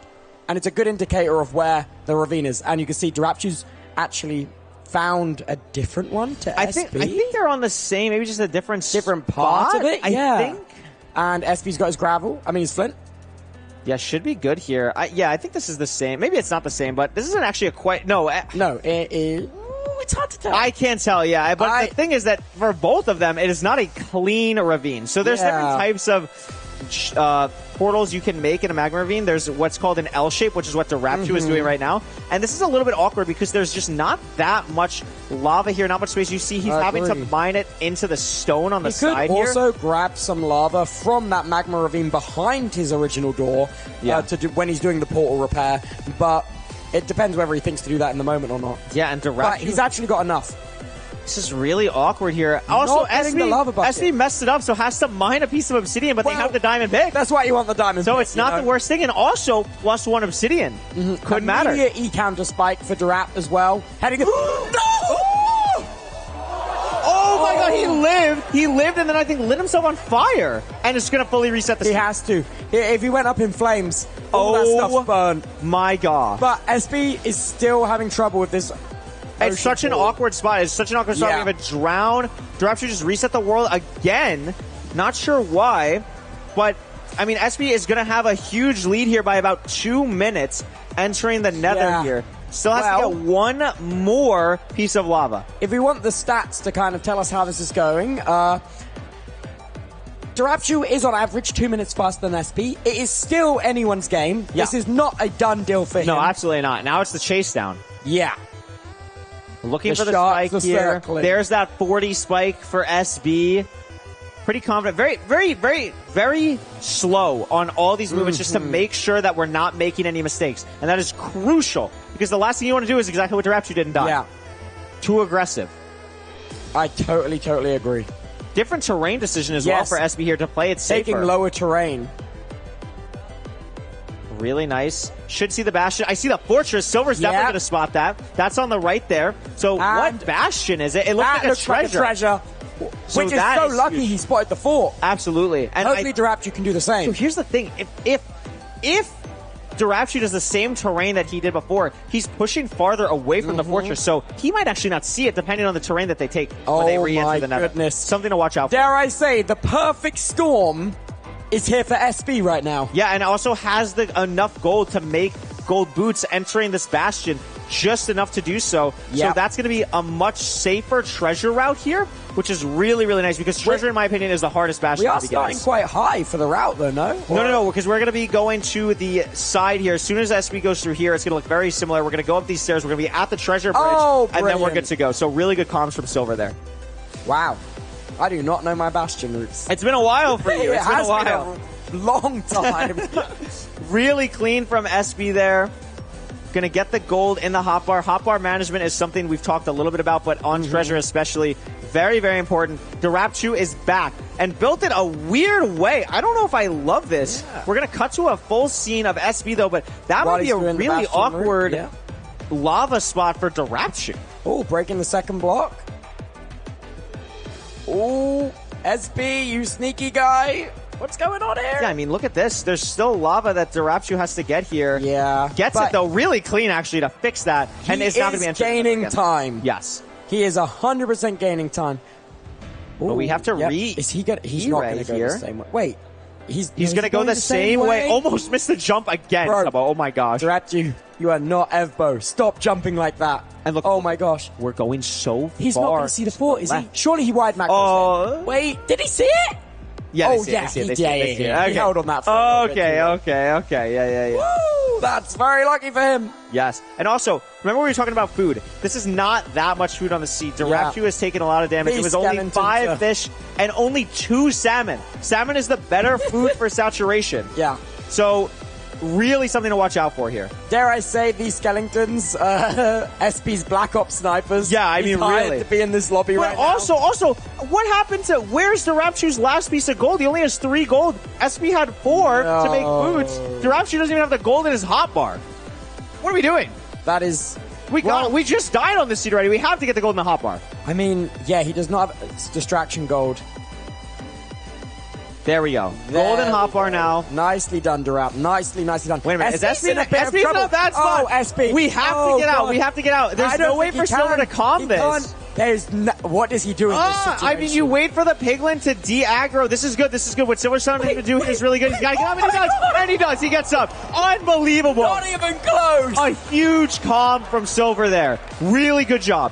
Durap, you're having a little bit of trouble with that. There we go. And he's linked the sides, starting the route. Bang. Durapshu has the piglins I in think the he hole. might have got a few more picks there. I think you might be right. There might be more piglins. I mean, we just saw the one I think he straight did the for route slightly SV. faster. But Oh, look he's at got this. a couple late arrivals. Yeah, I mean, Soulsea Boots now for SB. I'm watching the Obsidian count. The last thing you want to have to do here is go bottom treasure. Even though these runners have diamond picks, if they only have like 15 Obsidian, I might still see them go bottom because it takes so long to mine. Maybe it is the difference that Durapshu decides to force the diamond pickaxe, mine the Obsidian, hoping that SB's slower trading bottom treasure. That is a huge variance play. It's a huge variance play. And it could go either way at this level. It really could. Depending on how bottom treasure goes, you can easily die. It's very scary. So SB is on 11 obby and he's done all his trades. Well, what is happening? Oh, no, there we go. They're down. Gravel treasure, that can be scary. We're at 19, which is, you're just going to mine the 1 extra. We have basically everything. We have 21. 21, We perfect. don't have that many explosives. We have 4 bed, 2 anchor, which is enough, but not enough for 0. But we have TNT for the spawner, so we don't need to waste an explosive on the spawner. Oh, wow. Oh, wow. A lot of obby there for Durapshu. But again, Durapshu is catching up a lot on SB here. Whoa, those late pigs are actually assassins. It's the same thing for that happened to SB. And SB might have forgotten where the fort is. I'm not sure where we are. Wait. No, now we're going the right way. Yeah, we are. A lot of time. I would have probably gone back down the bottom. But He's only got 1 fish left, I'm pretty sure. Yeah, I think we ate all the salmon because of that one Durapshu on 2 salmon. And look at this fortress. There's so many mobs for SB. There are 10 withers at least. And he can't even knock him off because he's at terrain height. Oh, that's goodness. a doozy. This is scary. That's a doozy. And Durap should now be out on 22 obby. Yeah, he's done it. Pack More your bag, explosives, I think, as well. Wait, Maybe no, about he's got the same. 8. He's got 8. SB looks lost here. Not sure what to do. Trying to play this as safe as possible. Yeah. Gonna pearl and just leave all the strays. Try and But just he doesn't find the have spawn. any food, though. He doesn't have any food. He pearled with no food. That is so scary. I think it's okay if he can just get to the spawner. If he can spend All one he more needs to pearl do to is get to the get spawner, he's one okay. rod and then blind and hunger reset. Yes, exactly. Getting that 1 rod is so crucial for the hunger reset. Durapshu's now out to the 4th. Also going to But have... his food situation is so much better. But he's also got so many mobs, I so imagine it's he'll so pearl as scary. well. Yeah, there we go. That's an aggressive pearl, though. There's a ton of withers here. Whoa. But he is luckily in a place where he can punch them off. Yes, that's a great point. I mean, SB's wasting a lot of time here. He's trying to block it off so that the withers can't get to him. But, I mean, where is the spawner? That's the real thing we have to watch out for. Where is the spawner? Yeah, I mean, they're in the correct part of the fortress. It's just got to be down one of these weird side passages. Strays for Durap, though, genuinely might make the difference. Might make a difference. There's so many withers, though. He has to punch off. Maybe Actually, he drops wild. the RD2 and just tries to do strays for a little bit. It wouldn't be crazy. We haven't seen And he's got 1 rod. anything. How's it? 2 rods. I mean, I think strays are so risky in mid-offs in a best of 1, especially with no food. Where's he going over there for? What is What did he SB see? doing? I'm really confused on what either runner is going for now. Trying to get to this lower train. Maybe Silver saw this earlier. In fortresses, most of the time spawners are at the lower parts of the goods section. The goods section is where you don't have a nether brick roof over your head. So that's a trick you taught me when I was speedrunning. I remember that. That is such useful knowledge. So that could be what Silver saw and is just trying to go lower. We're also seeing here, similar to Preemptive, we're trying to get a little bit of a found the spike. spawner. Wow, that's huge. That is absolutely huge here. He's Did get hit by a wither. entirely caught up, and he's 2 blaze rods up from strays, and he's on the spawner. He's ahead. And he sees both spawners. He can play both spawners. He can play both. Wait, both spawners He sees here? both down that path in front of him. And he's already blinding because he knows he needs to hunger. That's why I see why SB is having such a hard time trying to And find it looks this. like SB is now arriving to the same crossroads. Wow. So it's not over, but No. Darapshu has made up all the time. But you from got to that remember, death. Darapshu got 2 strays, 2 rods from 2 strays, Yep. which might as well put him a cycle ahead. Absolutely. Is having a little bit of trouble measuring here. SB, my heart! It's okay, we got a diamond pickaxe. We're chilling. Okay. Okay. I mean, we still have a diamond pickaxe. It didn't go away. Yeah. But, you know, maybe what 20 I would like to second see here, we gotta at least blaze bed here before we're doing this, right? Like, you're overlapping mining the obsidian with blaze bedding the spawner. That's what I'd like to see here from Silver. But hard to communicate that, especially when your player's probably freaking out in the moment. Yeah. Hunger reset from Darap. And this is not an easy seed either. No, Tubbo. no, Low this is a food, really brutal Soul seed. Sand Valley Fortress, a treasure bastion, stray piglins. It's been a tough one. Diamond pickaxe clocked in for a 12-hour shift. Diamond pickaxe really did, just like us. Hey, just like Yeah. us. That's how it's done. Darapshu should be heading back in now. Yeah. Yep. Splash Gonna be the Flores case. on the enter. He needs to get... Oh, it looks like he may have had an eye break, that first eye. Did he throw Yeah. 2? I think you're right. Yeah, he definitely had 1 break. Oh my god! He's doing TNT! He has 2 TNT! Yeah, I mean, this is great. This is exactly what you That want to is see. brilliant! Really nicely done here. SB's I mean- still not hunger reset yet, and it is nighttime. That is scary. Spawn point has not been set. Trying to One get this zombie pig. skeleton. I mean, this could maybe matter going to chords, but I don't love this play. It's just Surely one he pig. steals hunger resets. Does it? Oh, you definitely should. Yeah. yeah. Oh! That is a Oh. disaster. What's up? This is MIDOFFS. Anything can happen. Darapshu goes for the 0. You never know. Darapshu could go for the Pulls 0 directly here. into a single piece of fire. You I never mean, know. this is such a hard seat to run back to because the fortress is so far. You need a lot of blocks to get there. And also, it's an ocean spawn. Ocean spawn. So look at all these mobs. Like, getting a tree is going to be basically impossible. Like, you just basically have to swim to your portal, but then, like, you just still have nothing. So Yeah, it's. I don't know what you do here if you're SB, to be honest. This is going to be an absolute catastrophe.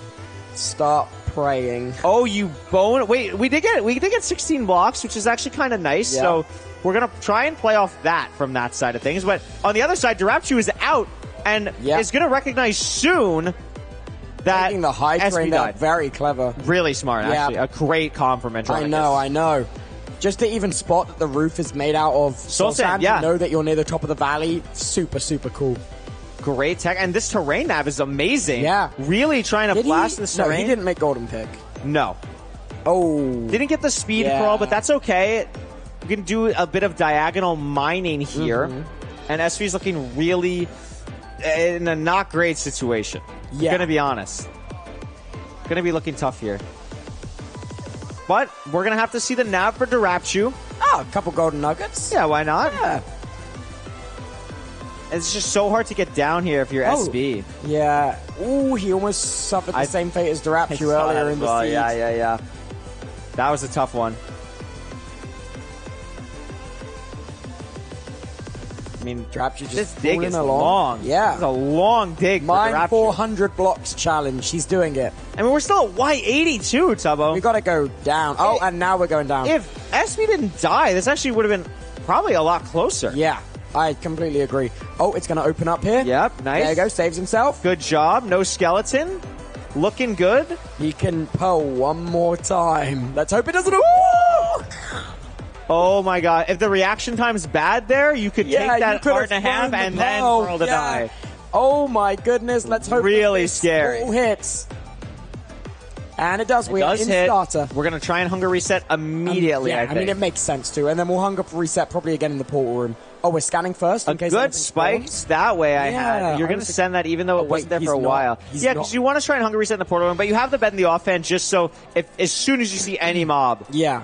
you can just... Oh, SB's in trouble. Magma SB is cubes, in a lot of blaze. trouble. It's just one of those tough It's things. so hard to run back. I mean, this is just such a hard overworld to run Yeah. back. Like, it's one of those, I call it just a don't die seed. Like, it's just, when you have something like this, it's just so impossible. But No, you're right. You're right. this nav is not looking too great for Darapshu either. These bats, these mobs in the stronghold, making life difficult. Yeah. We could see here in the Where spectator is camp. it? Oh! Oh my goodness. No. Wait. There it is. There it is. We go. We find it now. And he's reset. Wait, we're so close the whole So time. here's the question. Do you go for the aura? Do you go for the zero cycle? Yes, you do. He's shaking his head. He could do it. Do you go for the zero cycle here? Oh my God. I always get heart little attacks bit so shaky. sad in the portal room. We are basically fully set up except for Obsidian. There's the Obsidian. We're gonna go for it. The inventory is ready for it. It's open. What are we looking like here? It's back, but it's a very He's still going for it. back zero. It's a low tower. It's hittable. It's like 88. Oh, we pearled again. Wait, I don't know. We have to bow. We have to fail. We accidentally pearled again. That was a very hittable zero cycle. Can't pearl into the Can't pearl into the perch. Oh, So God, this is hairy. We really can't take any damage. Drop you. Half Whoa! Yeah. okay, This is the correct comm from Andronicus.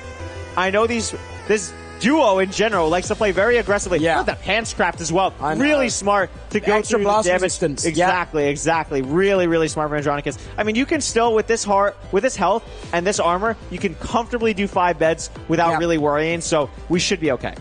He hits the 5 bed. Maybe shoots out a single crystal, the variance.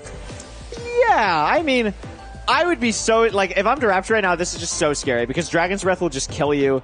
This is such a scary spot. SB on the second run back.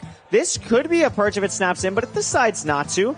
Still he's a bit be far careful not away. to sprint too much, otherwise he's going to be in one of those awkward walk around the fountain situations. Yeah, this is just really scary for Dirapture. Like, one mistimed jump up for the Dragon's Breath. I really just don't love how he's handling the Dragon's Breath. I'd like to see him be farther back and just kind of move back and forth a bit more than trying to build up here. This is what's known in the business, Tubbo, as a Curryway Tower. And the reason it's called a Curryway Tower is because you don't want to do it. It is not something that you want to do. It is not a good thing that is called the Curryway Tower, but we are going to start to move in here. That is not the first, though.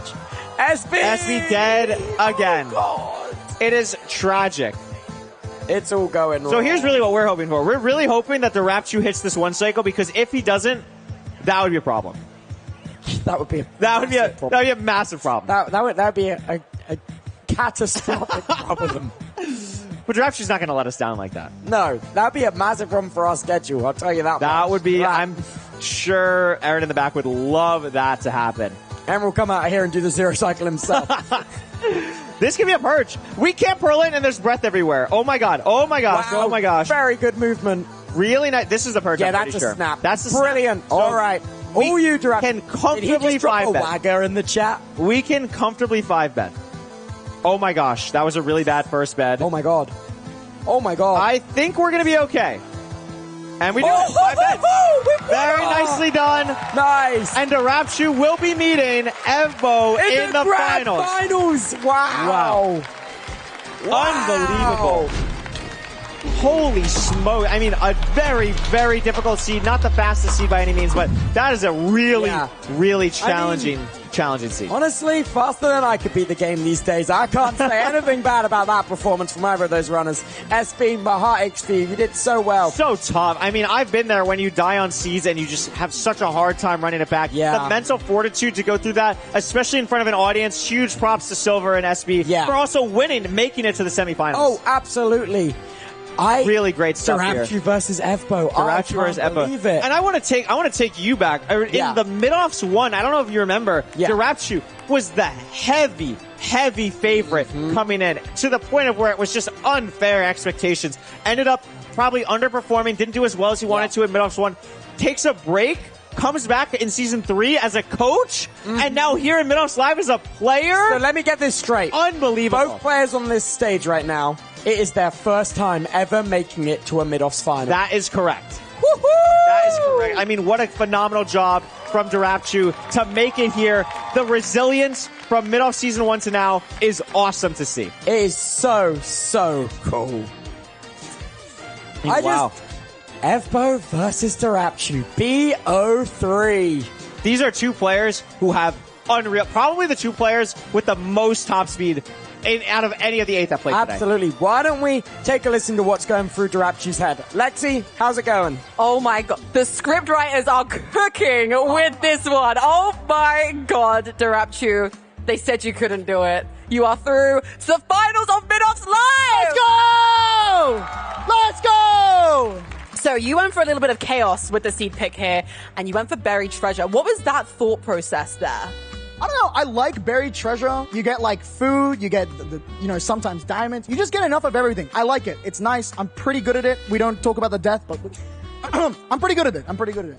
No, I think we need to talk about the death, actually, because you had a pretty straightforward overworld the first time, and then you died, not from the fall itself, but from the where you flint and steeled yourself afterwards. So talk us through that. How was that moment in your brain? I gotta be honest, me and Andronicus were talking about how to like eat more but like less calories. And I think I just burnt a few calories. Skinny queens. Okay. But did you feel like it ruined your mental at all, or were you really ready to try and like make that? No, we just continued talking about how to like eat more. I don't know. Well, because you and SB were the perfect example of the tortoise and the hare. Yep. Whereas you were quite volatile, make a few mistakes every now and then, but SB is like a never-ending like consistency. Yeah, no. Did you fear him in that aspect? Dude, I got very scared when he got to the fortress. Yeah, because I think I was way ahead of getting into the nether. But when I saw him get into the nether, I'm like, okay, it's chill. And then when like fortress split, I'm like, oh, okay, yeah, this is like, I lost quite a lot of time here. Yeah. Well, fortress is actually when you made it back. So when you finally got to the fortress on your second try, did you feel like you'd made that time back, or did you really feel like you were behind? I honestly felt like I was quite behind. I'm glad that Andronicus communicated to me that I should hunger reset. And yeah, when I did that, I found the stronghold, and so when I was waiting for the blazes, I was just like locating the angle. So I'm very glad that Andronicus told me to do that. Such a good call from Andronicus. Yeah. Well, I think we need to talk about it. You have defeated a fellow life stealer. Not only that, you have destroyed SB's 100% win rate in MIDOFFS. You have just avenged so many people. I have. An entire MIDOFFS worth of players. I think that's something to applaud. Yeah. How do you feel about that? You destroyed one of your own. Lifesteal is always family to me. So this is just like, like a brother to me, and we are Lifesteal. It doesn't really matter to me. We're always competitive towards each other. Another big moment was you did prepare for a zero cycle. You're a little low health and decided to ditch it. No, I was gonna go for the zero, and then I double clicked my ender pearl. So I like pearled back onto the block, and I'm like, ooh, okay, yeah, we're not doing zero anymore. But I think I would have been able to do it. It was a pretty easy tower. Well, luckily you have a lot of time to do it in the finals. Best of 3 against Efbo. Who's ready for it? Yeah! That's you, Toby and Curry. Whoa. Just no words. And then there were 2.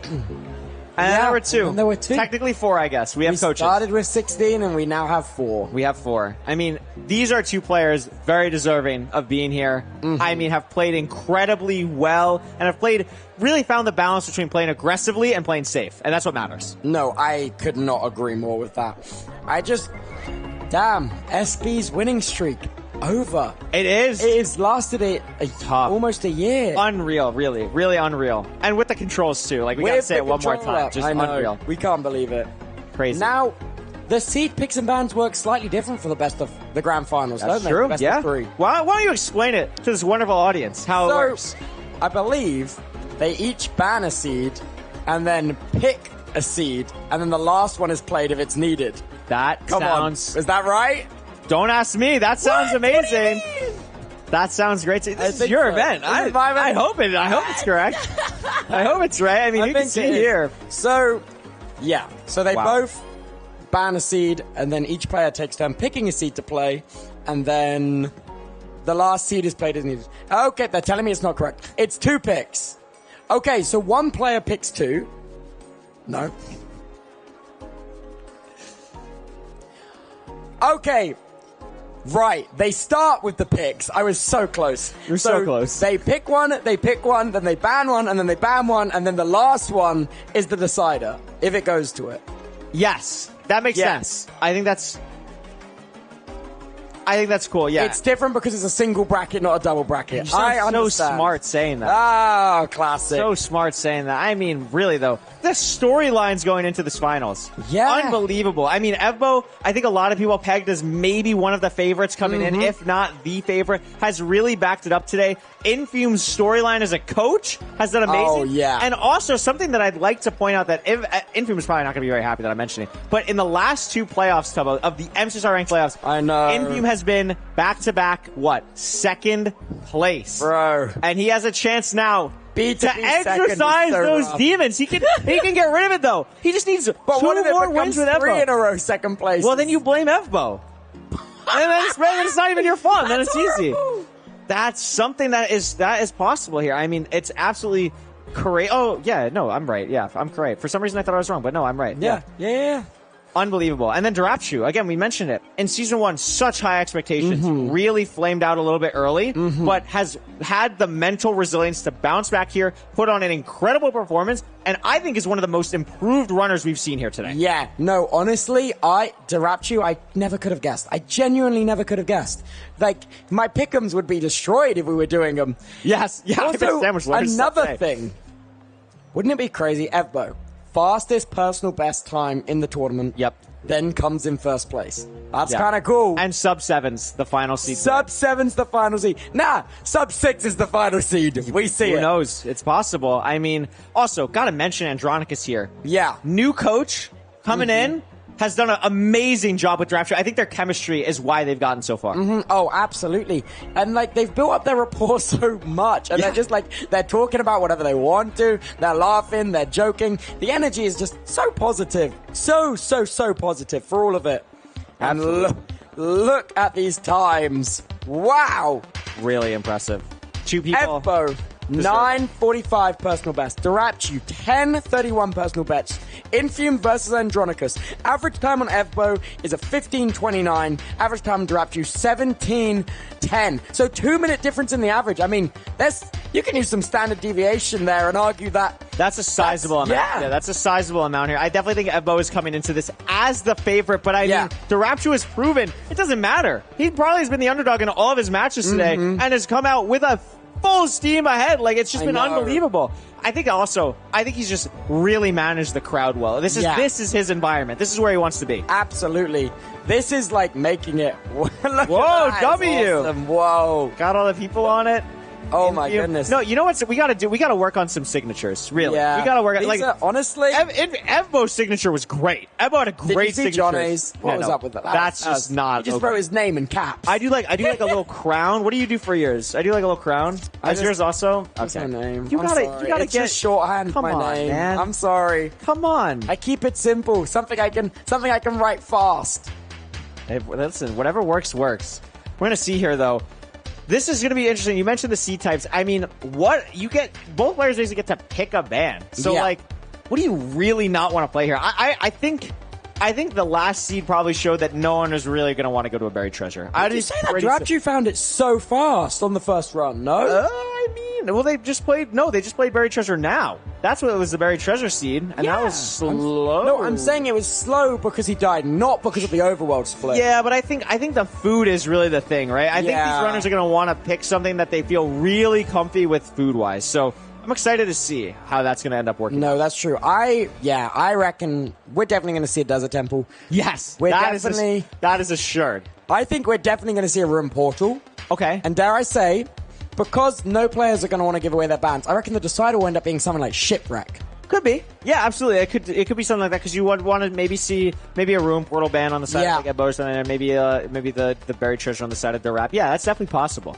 Something like that is I reckon. possible. I wonder if any player is going to try to force the other to do the BT ban, just like the Aura play. If the first ban's not BT, it puts the second ban in a really difficult situation. Yeah.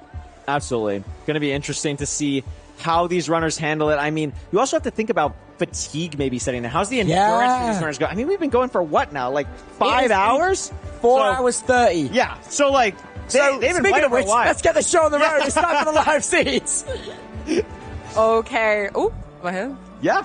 Okay. Well, they're talking about kissing, guys. Can we just... Guys are trying to be professional here.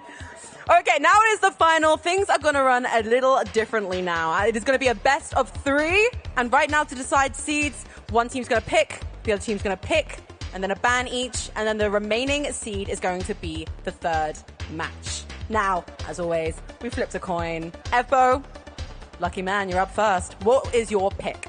I'm not seeing this coin, but I will, I will pick Village. Ooh, okay, Darap, your rebuttal. Buried treasure. He's back for more, even after the death. What's your ban gonna be, Evbo? Let's see. I'll ban Shipwreck. Ooh.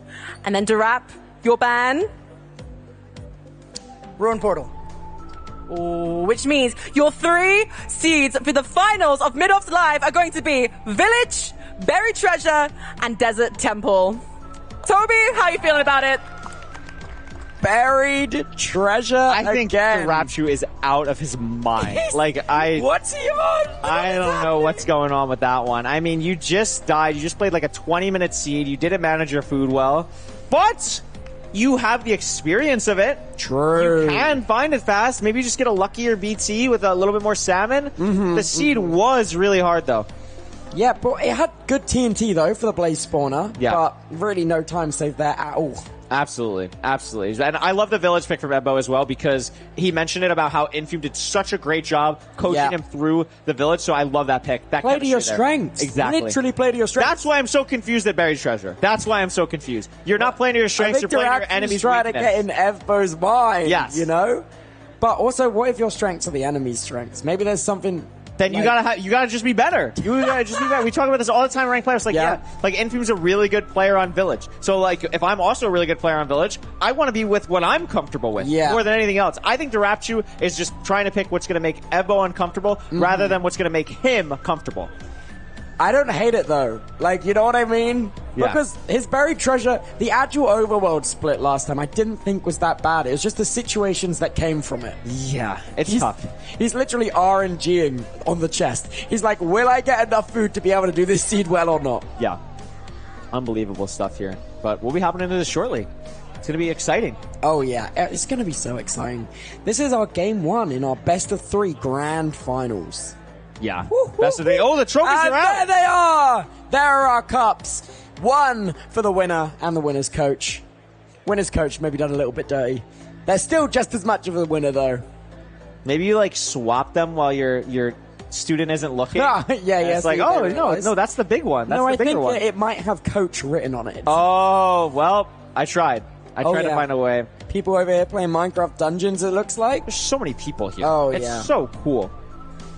Just insane. Still packed. Absolutely packed. Yeah, it's just wild. Like looking, it's just the sea of people constantly. Yeah. I can't even imagine. How lucky are we? This is so cool. Well, we have a pretty sick job. Yeah. Oh, this is awesome. These runners getting ready. The headset's on. Yeah. The in-ears in. In-ears in. White noise blasting. They're ready to go. They're handshaking. Oh my goodness. It's going to be nuts. Going to be absolutely nuts here. Do you have a prediction in this grand final? I think, okay. If I will. I think Durapchu takes seed 1. Okay. Evbo then is like, I need to lock in. He just beat me on my pick. Wow. And then he steamrolls the next 2 seeds. Whoa. But it's actually something really exciting that we have to announce before the grand final starts. I'm so excited to announce. We actually have an announcement. Yeah. So, me and Oliver have been talking, and we've been talking for a very long time. Oliver MCSR, the co-founder of Yeah. MCSR Rank. Co-founded the game we're playing today. We have been working on a long time because this kind of speedrunning has really only existed on Java Minecraft. And so many people who watch playoffs, who watch MIDOFFS Live, they play on console, they play on their phone. Absolutely. They play, like, with friends who are on console. So, we have worked together over the last, 6 months? Maybe even 8 months. I think it's closer to 8. And we have created 2 experiences on the Bedrock Marketplace.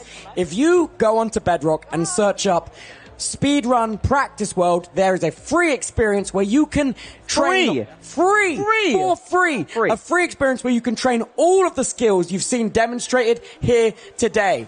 And also, there is another one called the Speedrun World where you can actually do complete runs on Minecraft Bedrock Edition. It's unreal. It's unreal. Like just knowing Oliver and knowing you both as close friends, seeing you work on this, having seen it myself a little bit, the polish that has gone into it, and the accessibility that it gives is so incredible. The number one thing I preach with anyone on my own streams or anything in the Minecraft speedrunning community, accessibility, accessibility, accessibility. This opens the door for so many more people to speedrun exactly how your favorite streamers do, how your favorite creators do, and that is the coolest thing ever to me. I'm so excited about this. Who's going to be hosting the first console playoffs? Who knows? You know what I mean? Who knows? Like, it's a possibility. The door is open on mobile. It's unreal. It's going to be so cool. So please do, if you played Minecraft on Bedrock, go to the Bedrock Marketplace and Google Speedrun World or Speedrun Practice World. Both are up right now. And also, something we didn't mention is the Speedrun World, the full version of the game, actually comes with some skins.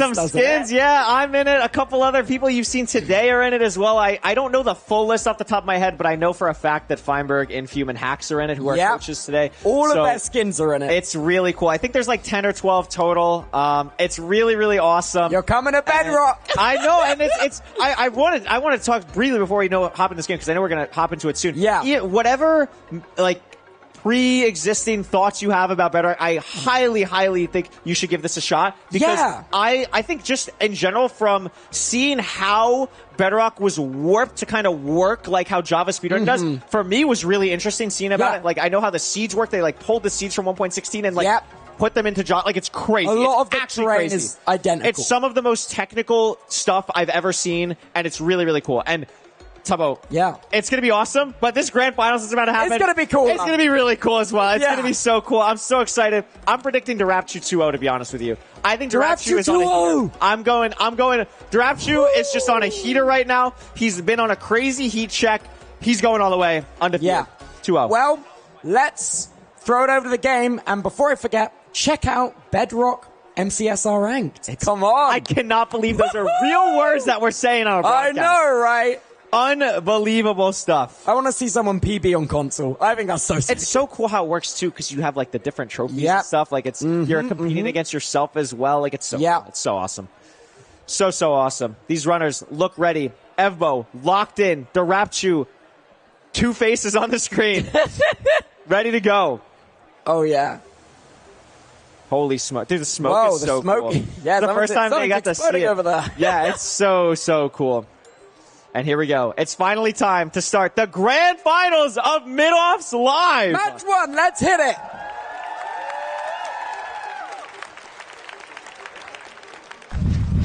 Whoa. That's tough. That is tough. We literally saw this yesterday. Yeah. It's still tough. Here we go. To start off, it is going to be... What is the first seed here? First seed, here's a village. Village. Oh, there it is. Desert village. Yeah, both players getting wood first. Not going to be punching out dead bushes for sticks. So we're going to see that blacksmith on the left here for Ebbo. A desert village is very interesting because you're going to have the 2 wood, but you want to try and get the loot here. There's actually 2 blacksmiths. That's going to be really interesting here. The loot here is going to be really important to see what they get. Iron pickaxe. 1 iron is not going to be enough to not have to kill the golem here. So golem is necessary. They're going to get their crafting table. Did we see the loot from the second blacksmith? I think it was just like bread and an iron ingot. I think that's all it was. So double iron pickaxe. Oh, jeez, you hate to see it. Yeah, double iron pickaxe, but it's not really gonna do a lot for these runners. You're gonna have to kill the golem. The routing for this is really awkward because of not having the trees or wood in the village. This is why Ebbo picked the C type. This is why you have Infume as your coach. Oh yeah. Are we seeing any gravel source? Maybe something in that ravine? Yeah, there's a river. Maybe the ravine. There's a river back by the trees, I think, is what they're going to focus on here.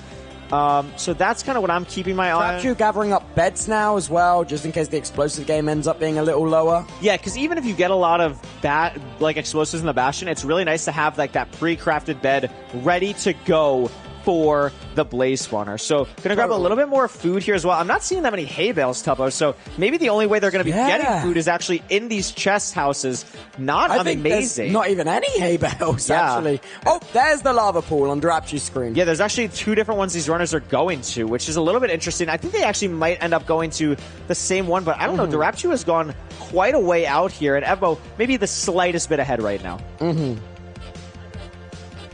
Oh, yeah, I see the second port. Yeah, there's the second one there. The gravel's right next to it as well. And I mean, this is what we're talking about. The routing from Infume. Yeah. This is why he's the best player in the world. It's not because his mechanics are the best. It's not because, obviously they're incredibly good. It's not because of anything else. His game sense is otherworldly. And when you're coaching, and he's been able to articulate it so much better in the last few months, really, really allows Ebbo to shine. No, it is super, super cool to see. Because it's almost like you see a little bit of the coach's playstyle in the student. Yes, absolutely. That's a great, great point.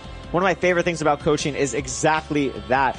Evbo getting the portal set up here. No wood lights necessary. Dirachu. Is he just going to send it on 8 bread? The lava portal now. I mean, 8 bread is pretty It's like okay. a lot, the other thing, Tubbo, Dirachu might send it on 3. No, gonna go for the cow bucket strat here. That's actually not too shabby. I love the tech getting shown on the MIDOFFS live stage. The Bastion's right there. Yep. I'm not Do we exactly see sure the what it is. fort? It's stables. No, for it looks like we have. It's a triple right it's a here. Triple in a stables, yeah. I don't think it's a double triple. No, I don't think it's a double triple as well. I'm not sure if there's a good gap underneath with gold blocks directly underneath this one, but Ebbo will be able to do any variation of triple to gap, I believe. So this is going to be really nice, and this is something where this lead is going to really start to snowball if Ebbo does a nice triple to gap here. Honestly, not a sub 3 enter for Dirapt. I really would have thought on a village team we would have got a sub 3 enter. It's a really awkward seed, the back and forth with the trees, and then looking for hay bales and getting nothing. Just a really tough start for these runners.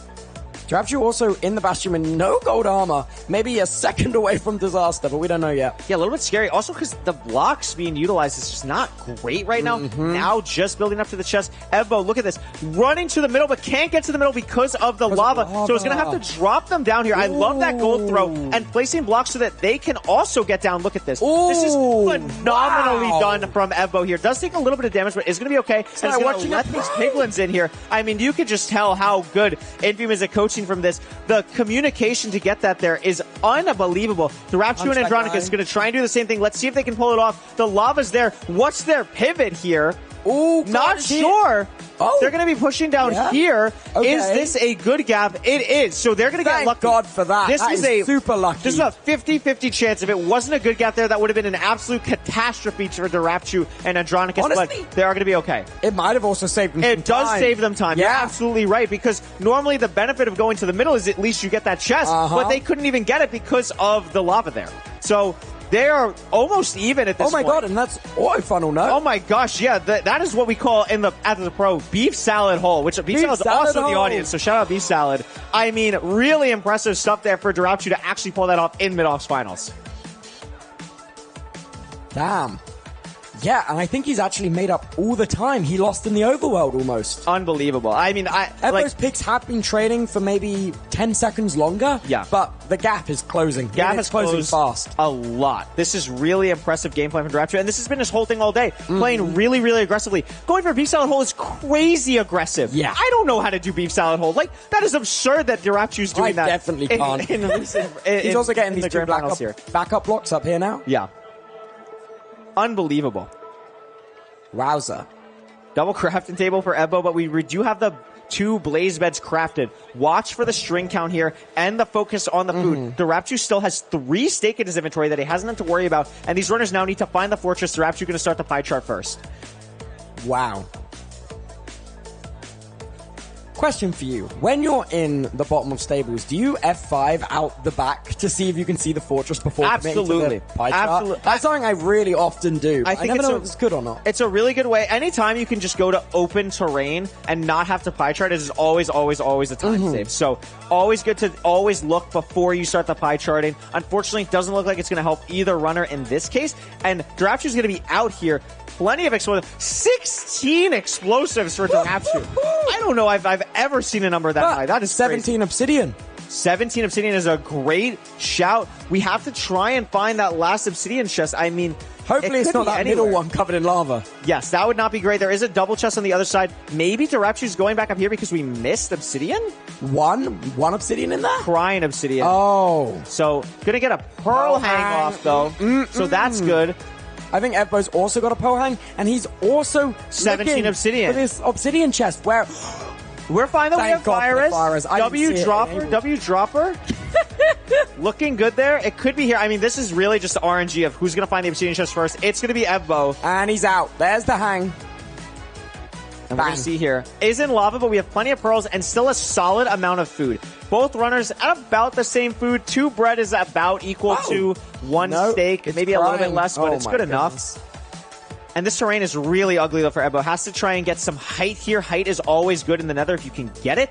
Drapchu now going to what we know is the good chest. Absolutely, yeah.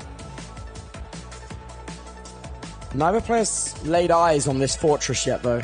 No, and we saw earlier in the day, Tubbo, how this was a real make or break point for a lot of people. Hopefully that's not the case again. Drapchu's pearl hang landed on terrain, so a little bit of time saved there, even though he did go to the wrong chest. Yeah, as Ebbo has to re-pyrate here. Oh, no. Re-pyrate. Hey, sometimes it's not always the worst thing because you get a much better, especially if it takes you a different direction, then you know, like, okay, it's diagonal, which is really helpful. But this terrain is not Drapchu might actually be in the same trap right now. I think you might be right. If this terrain opens, though, and he sees the fort, he could be in a really good spot, but this looks so different from where Ebbo is. So I don't think we'll see 2 different forts. I mean, but that would be so rare. Oh, it would be pretty rare, but I mean, they're in complete different spots. There's the fortress for Ebbo. It's still some nice 13 chunks away for Drapchu. Damn. Should be on the left here. No, it's going to be forward. So do we see Soul Sand Valley here? No, actually, Ebbo is actually in a crimson now. So I do think it is going to be the same. What they've done is they've done a Y shape around the fort. Yeah. Exactly. Low pearl for Durapid is going to be okay. There's a Wither Skeleton blocking Ebbo, but we are going to be able to navigate through this bad part of the fort. There are quote-unquote rules to navigating this part. We haven't seen it too much today, but basically if you see a balcony like this, you want to go across, up the stairs that are normal, down the stairs that have netherwork. Those are the main things you want to look for. Getting some strays too. And is at the good part of the fort. And he's a rod up. He got a stray. But there's the Blaze Spawner on Ebbo's side. Sees it. Maybe doesn't. Oh, going for the stray first. That makes sense. We don't have the audio of the game, so I wasn't sure about that. But there's the spawner. Both runners basically at the spawner at the same time. Why is Ebbo blinding? He's blinding in a very weird He's blinding not at the spawner. The spawner's on his Oh my god, he has 6 rods from strays. 6 rods from strays. That's why it didn't pop up. Oh my gosh. That's unbelievable. That means we also know these rates for Drapchu are going to be so fast. He must have got 6 for 6. I literally had to go 6 for 6. I did not even think that was a possibility to have 6 rods yet. I was like, what are we doing? Wow. Unbelievable. And Drapchu, I think, also on 6 rods. Maybe on 4 right now on the counter. So we just don't even need this. We don't even need on 5. Drapchu has 5 rods. Maybe trying to play catch up, keep the pressure on, force Ebbo to play aggressively. But Ebbo's been spending a lot of time measuring this eye. Yeah. I wonder if we're good now. Looks like we are. We changed all our settings back. So we're going to be re-entering, no breaks, and we're going to go for a cow here. Drapchu still has 1 more stake, so not going to go for this. Wait, both players have 1 stake. And Drapchu's going to be entering back at the same time. But the difference is Drapchu still needs to kill 1 more blaze, but I think he has blazes in the nether. I think he has them at the spawner still. And he's not at the spawner, I don't think. No, Drapchu is. He's right there. Drapchu is right there on the left. Oh! Okay, so he has the 2 blazes here, 3 blazes even. He just needs 1 more. There's the drop. So and he's out. A little bit of melee damage. Can we afford to take that with the food situation this dire? I don't know if we've pre-crafted on the side of Drapchu. I haven't been paying attention. Drapchu takes a lot of damage and hasn't pre-crafted yet. Ebbo has pre-crafted. So still ahead by maybe about 15 seconds or so. Drapchu sprint crawling though. Completely different terrain. It is going to be the same spawner, but completely different terrain. Ebbo, a lot of explosives. We could easily see a 0 cycle here. The thing to watch out for, though, is the food. Yeah. Watch out for that here. All right. Let's see if Ebbo's lands. He's in. Starter room. No, great. Oh, there it is. He's got it. It looks that's good. Money. It honestly does look a little bit larger than maybe what you want, but I think that's the best spike that they have. I'm not 100% sold that that's the spawner, to be honest with you. Yeah, it looked like a larger Y than what you would normally like, but it's committing to it here. Oh, there it is. It is going to be good. We are going to go for the hunger reset here, which means 0 is on the table, and Drapchu is close enough where he is forcing 0 here. He is forcing Ebbo to go for 0. Oh my gosh. Armor on. The blocks are good in the hotbar. Drapchu's in trouble. Drapchu is very low here. Has bread, but is going to have to hunger reset at some point. There's the skeleton. We're going to die. And we're dead. But Ebbo has no idea. Ebo has absolutely no idea. We have to hit the 0 here. It's back. He's going for it. It is an hittable 0. It's 90. We have to go offset to 95 here. Ebo's going to know that. We do the offset. That's that diagonal bridge they just did. The setup for the 0 is clean. The Dragon's coming in with a full rotation to spare. He's got time. And the only thing that matters is the Dragon flying. We're going to pull the bow out. A double bed going through for Ebo. What a clean so double many bed. Beds still for the 0, but it's very low Dragon. He bumped it up This though. Hits arrow could kill it, and it does. got it. A successful 0 cycle for Ebo for the first game in Grand Finals. Absolutely What a unbelievable. phenomenal performance.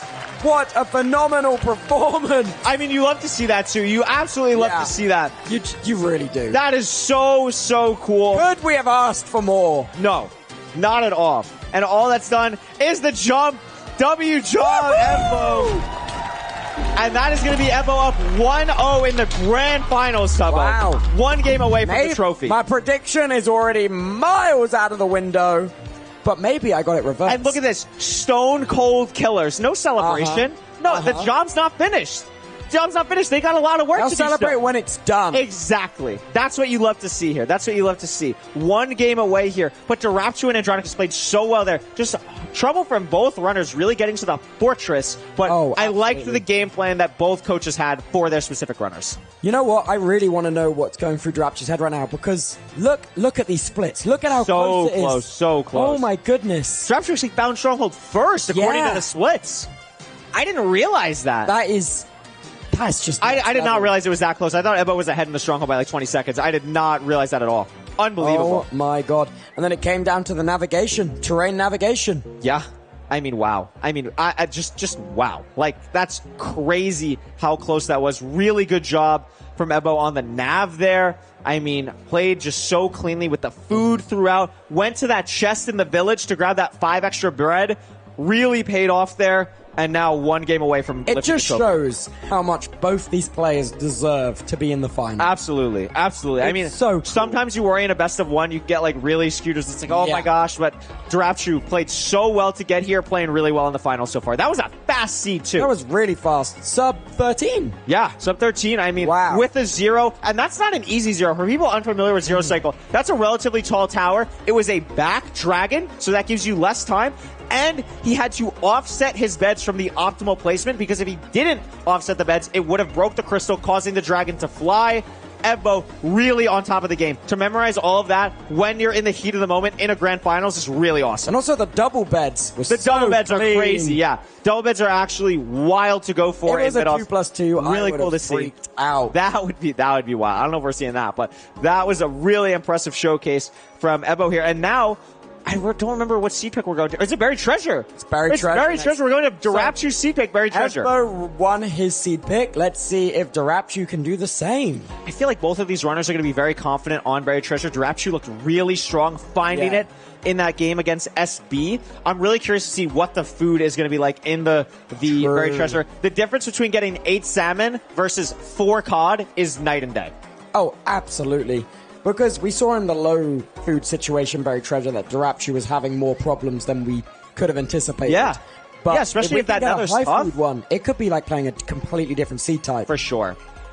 I mean, that's a huge thing to think about, to worry about. I mean, these runners, again, long day for them so far to stick through, have the mental to keep pushing forward here. This Buried Treasure could be the last seed played today. Hopefully it's not. Hopefully we get a game 3. A game 3 and a best of 3 would be a dream come true. It would be absolutely amazing. I mean, great job so far. But I mean, wow. I mean, again, Infume and Ebo, 1 game away. 1 game away from winning. You cannot get too excited. You cannot get too excited. And it's only Max 4 p.m. Hi, Max. All right. Goodness. Let's see. Game 2 of this best of 3. Going to be starting in just Any a second now. You know what I really want to see? I really want to see another Treasure Bastion. We've only seen 1 so far today, and we saw it got absolutely chaotic. That can be something where it's a very technical Bastion. There's a lot of micro in that where coaching can matter a lot. I'd love to see a Treasure Bastion here. Yeah. Oh, both players have immediately found the spike by the looks of it. Oh, or maybe not. Yeah, it looks like it's low down here. It looks like it's in the chunk that Darapchu is in my head. We're pushing pretty far for a Buried Treasure. Oh, because there's a shipwreck. Oh, wait, was it a ship? No, oh my gosh. Because the iron from the shipwreck. Yeah. It should be a buried treasure, but this could make all the difference. This could really make all the difference. Oh, it was the wrong seed type. That would make sense. Okay. For a second, I was like, wait a minute. I don't know about that one. Because normally, actually, fun fact for you and the audience, Tubbo, if you do see a shipwreck on a buried treasure seed, it means that the buried treasure is in the same chunk as the shipwreck.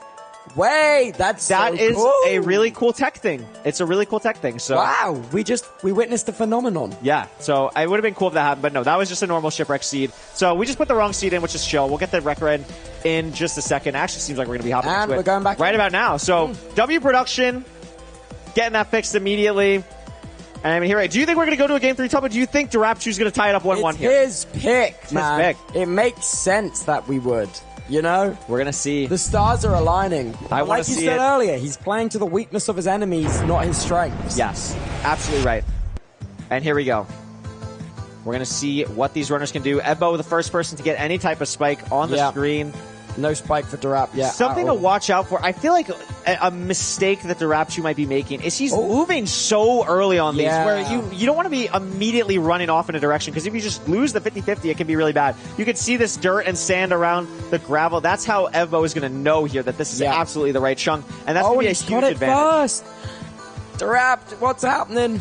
Still a pretty solid time for Darap. Going to loot everything by like the 40-second mark, so not perfect, but very solid there. A lot of stuff here, talking about enough did he leave gold. a salmon in there? Did he? Oh, he did, yeah. That is massive. That is actually unbelievable. Darap doing a 5-fish BT again. That is not what you want to see. We're going to see Shears come out, though, for Evo. Also, a little bit surprised by the gold axe. You know what that shows me, though? It shows confidence. It shows that we don't need to worry about saving our gold for a piece of armor or a distraction gold. Like, we're going to play the seed to the absolute best that it possibly can be, and I really like that from both sides, actually. Darapchu also opting to make the same gold axe. Yeah, I really like that from both sides. I think that's smart. We're going to see them both get a bunch of leaves from the Shears as well. Shears, amazing way to get a bunch of blocks quickly if you don't have TNT. And we're going to be looking for that kelp that we talked about earlier. He's looking for... Oh, no, he's looking for here. And this could be a huge thing. Remember, Evo is a match away from winning, so if he is able to find the ravine and Darapchu is not, that is a huge, huge advantage. Yeah. Evo finds it here. Darapchu's got to find something. I think Darapchu actually found a closer one, and that might give him a little bit of a closer gap here entering the nether. And this is a great magma ravine, though. Yep. Great magma ravine. Going to be clean L-shaped portal for both runners. Darapchu actually going to go for a 2x1 portal. And we messed it up. But that would have been really cool to see on the mid-off stage. Yeah, that's a much more difficult portal to go for. He's doing it again. Going to go for it again. Hitting a turtle in the process. And mess it up again. Okay. That's called karma. We need to change our footing right now. I mean, it's really just... I could have swore when he entered the ravine, there was a clear 2x1 spot, or like an L-shaped spot. But anyway, he's doing bridge it. for Ebbo. 2+1. Bridge for Ebbo, though, no armor, but has one distraction goal to get across this gap. A little bit scary because there's two grown hoglins there. Gonna be a little bit scary here. Has the flint and steel. Yeah, that flint and steel allows for a little bit of damage cancel. Not perfectly done, but good enough. And this is a really weird chalice, Tubbo. It's like almost kind of covered by the trees. You have to be really careful on terrain like this because piglins can maybe walk up across the leaves, and that's exactly probably what Infin was calming there for Ebbo to place those leaves. Yeah.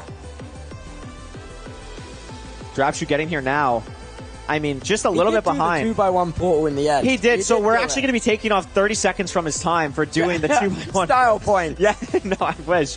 I mean, going to be checking the chest here first. I'm not exactly sure. I really love this. What? Oh my God, he's going to go for Jimbo James. This is a really hard route that Netherite people do. This is crazy. And he dies in lava going for it. He doesn't die in lava. He's still alive. Dead. Oh my God! He is the ghost one. What on earth?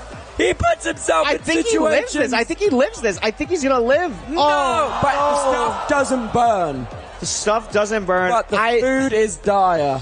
I cannot believe what I just watched. I cannot put into words how difficult the route that Darapchu did or attempted to do is. Yeah.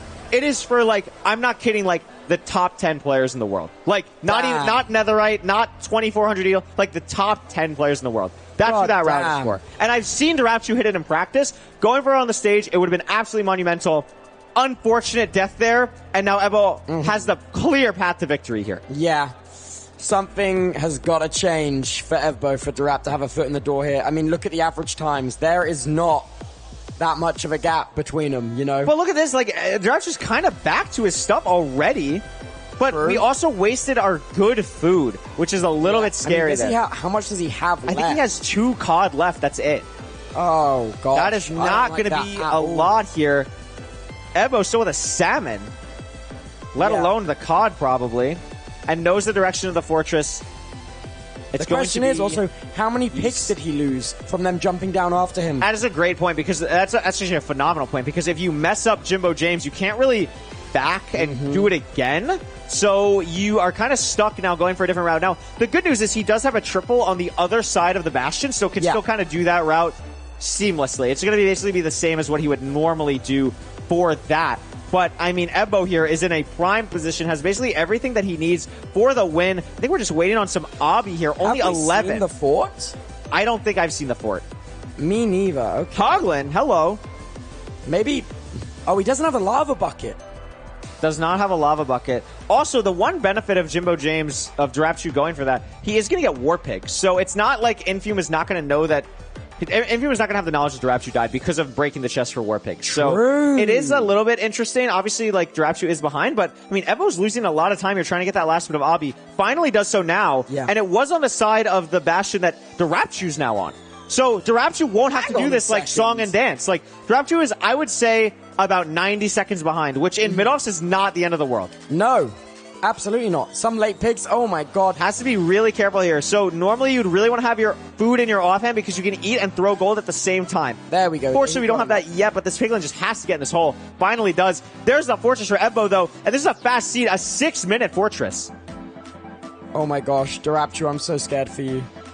What is this pig doing? So normally what you want to do is you want to place 2 blocks there on the bridge to allow their pathfinding to work a little bit better. But unfortunately, Darapchu did not do that, so it's going to be a lot harder. Sub 7-4 from Evbo. Really nice. Progressing on. And there's the spawner.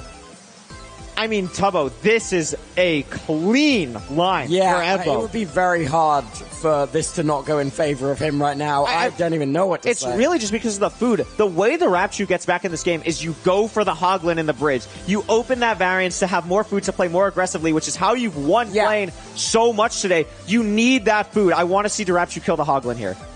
I mean, does he have a lava bucket? He does, so he can. Yeah, he can. This could really help him. That would be the play that I'd be calling for if I'm Andronicus. Especially because you got to overlap so much anyway here. Yes. He's on 21 Obby now. I think he is out. And Ebo found a second spawner, so really playing aggressively here. Cycles. That's a very high-level play. Darapchu deciding to go for a Pearl Hang, but not going to kill the Hoglin. And that's huge. That is a huge decision. I wonder why.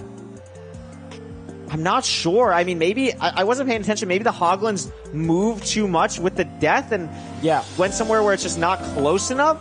Ebo now on, I believe, 6 rods. I think that was the 6th rod for Ebo. Yeah, I think he's now getting ready to do the blind. A very fast time here, potentially. This is easily sub 12 pace. Yeah.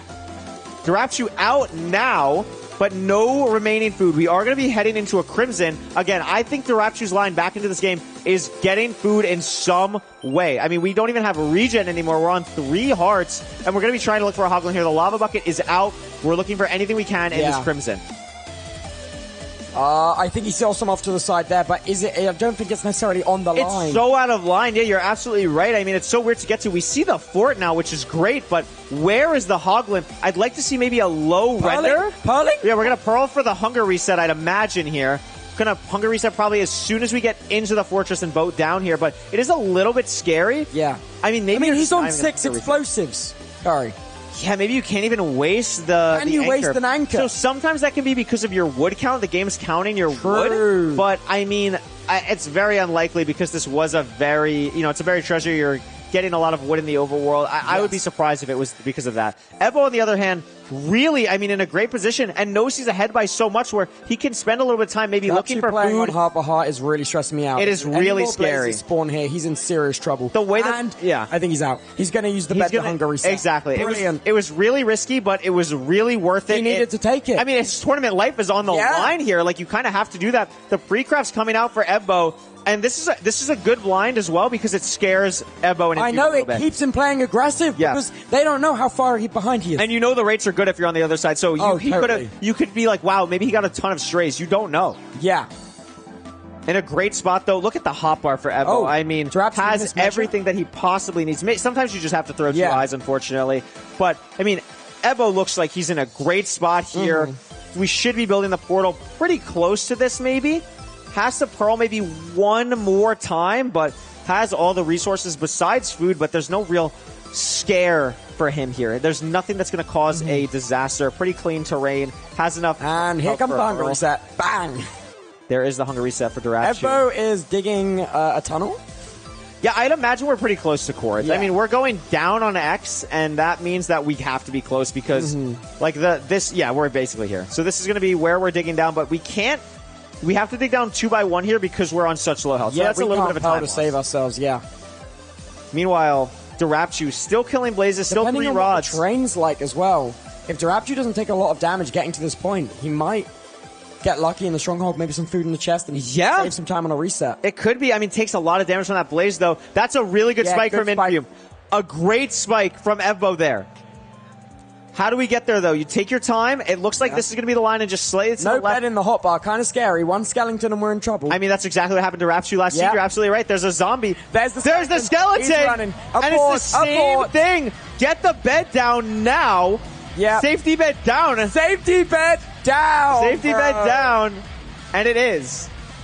There's so many mobs here. I mean, I don't really... Yeah, I would just hunger reset. I don't know what we're trying to save it for. We still have enough pearls and everything. Even if we have to hunger reset again. Zombie villager. Get some traits in. True. Cure that guy. Get an advancement. Why not? I like the play to kill the skeleton, though. It does make it so that you probably almost certainly don't have to hunger reset again. Yeah. I love this line. Golden apple in the chest. Oh. This is not easy nav. This is not easy nav at all. Yeah, it's fun. When I'm watching for here, do we hear Silverfish? Yes, in the Do we activate Silverfish? Wait, he is stood there a while. Oh my god. Oh my god. Wait, it's not in the subtitles. Oh my god. No. Tubbo, it was, and he missed it. And I think it was there. It spawned the Silverfish. Oh, they find it everywhere. We don't have to whisper. They found it. Really weird, Gem. Oh, okay. Unbelievable. This is it. This could be the end of MIDOFFS Live, Tubbo. Will he zero cycle? The inventory set up for it. We have the golden apple. We're not going to eat it. We have it still. It's an open 0. If it's front cage here, Tubbo, it's a very hittable 0. It's back again, but it's back cage. Another hittable 0. We have the golden apple here. He's going for it. He's going to go for it. Close this out right now. 95 is a bit of a push, but we should make it comfortably. 95 is where we're at. We have 6 explosives. This is not free by any means, but we are here. The first bed is good. We have the bow out. The double bed does not go off correctly. And now it is a bit of a frenzy. We don't have that many explosives. Gonna let the dragon cycle one. Ebbo's going to wait one full rotation. It's a beautiful double bed. This is our last bed, though, and it's not enough. So we have to do a chase down. It's not enough. Oh, no. Now the dragon's going to start to fireball. That might be enough. And he gets it! Oh, my God! A chase down 0 cycle for the way to win MIDOFFS Live. Like coach, like student. Wow! That is so impressive to pull off. I actually cannot believe what we just watched. That is so hard to do. Good. Stayed so calm. So good. He's got to get in the fountain. There we go! Oh my gosh! Ebbo is your MIDOFFS Live Champion! An incredible job. I think this really shows the chemistry that Infume and Ebbo have. An amazing job coaching. An amazing job to be prepared for every possible situation. And Ebbo playing so cleanly throughout today. I mean, came into this tournament as known as one of the more streaky players, a bit of a high forfeit rate, locked in today, and played so incredibly well, deserving of this win. I know. And Additionally, the Infume second place streak is over. It's over. Get the bad luck out of the way here, you know? Oh my gosh, the trophies are there. Oh my gosh. Holy smokes. All right, let's get a big cheer, everybody. I mean, wow. What an opportunity for them to play so well in front of such an amazing audience, lift the trophies at the end of an incredible day. Did so good. I'm so impressed. Incredibly well. Honestly, the man with the fastest personal best. First place. It's very fitting. And we can't say enough about Darapchu and Andronicus as well. I know. A Darapchu, very deserving the second underdog place. all the way to the end. Absolutely. I don't think anyone saw it. Unbelievable. Just a really great job. Andronicus did a great job coaching for the first time in mid-offs, and oh yes, you know, I hope to see Darapchu back in some way. He's been a part of so many mid-offs. Really cool to see him here. I mean, play so I well can't today. imagine he'll hang up the coaching hat by any stretch, right, Darap? Hey, he's locked in. He's locked in. Unbelievable. I mean, Tubbo, what a day. What an unbelievable day. Yeah, it's been incredibly cool. It has been incredibly I can't imagine how amazing this has been. The crowd has been unreal. Every time I look over, it's just like, wow, how many people love this game that we all love. Yeah. It's so great to be here. It's been great to cast with you. Magic. It's magic. It really There's is. energy in the air which cannot be described with words. It's absolutely unreal. I mean, what a day. And the runners, they played so well. They all really played did. so well. And what an event we have in a little bit, huh? I know. All right, let's hear from the Grand Champ himself, Evbo and Infume. Infume, Evbo, you have been giving us cinema all day, and you did not stop in the finals. 2 wins, a complete clean win. How are you feeling? I'm feeling that, I mean, this is just insane. Traveled a long way to get here, and I mean, it was a tough format, best of one. I could have been knocked out round 1.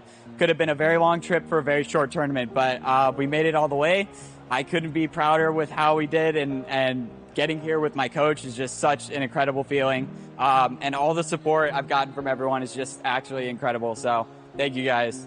And you did this in the best way. 2-0 cycles. We finally saw you jump for that beef, and both of them were phenomenal 0 cycles, if I do say so as well. That first one with the dragon was so low, and that second one with the crystal.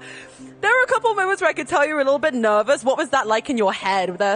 I mean, at the end right there, I was so shaky. I didn't even click the bed twice. I thought it was over. But I knew I wanted to win this tournament so badly, and I wanted to end it off in some way special. I could not give up, had to see it through, and I couldn't think of a better way to end it off than that. So, how did the best of 3 element of the final play on your mind? Did you feel like you had a little bit more leeway to make mistakes? Was it like higher tensions? Yeah, I absolutely was very relieved when I got to the finals, and that was kind of a best of 3, because in the best of 1s, it's just whoever makes a mistake first loses. And so now that I had a little more wiggle room, and even if I made mistakes in game 1, you could clean it up for game 2 or 3, I was just very relieved to be in the finals. So yeah. And of course, you are here with Infume. We're finally hearing your voice today on the stream. So how was it, first of all, coaching with Evbo in real life? I mean, it's definitely weird, because, like, you know, I'm so used to, like, just everything being online. It's like, also, I've never seen his face before. Okay, sorry.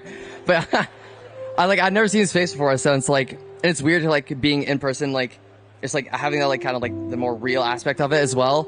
But it's also good, because I remember I complain all the time about, like, you know, Discord screen share delay. It's like I'm saying something, he's not hearing it until 3 seconds later. Now I can literally point on the screen exactly what I'm talking about, and it's way easier. It's way easier to coach here, and it's nice to be with a friend. You can look straight into each other's eyes. That natural chemistry is really stunning. Did you always have faith that you were going to win? Oh, after MIDOFFS 3. Absolutely. I have so much faith in Evbo and, like, everything he's done, like all the runs he's been getting. I know he's been putting in a lot of time. He's been very dedicated to this, you know, even uploading his own videos on his channel about speedrunning. So I know he's been dedicated about it, and I had all the faith in the world that we were going to win this today. It's that MIDOFFS impact. Now, you're very well known as a coach for having some very good decision-making skills. What was your philosophy going into MIDOFFS and making those decisions and creating, like, a calm environment? I mean, yeah, like, I know when we played in the last MIDOFFS, he kept calling me a comms clogger because I kept saying too much.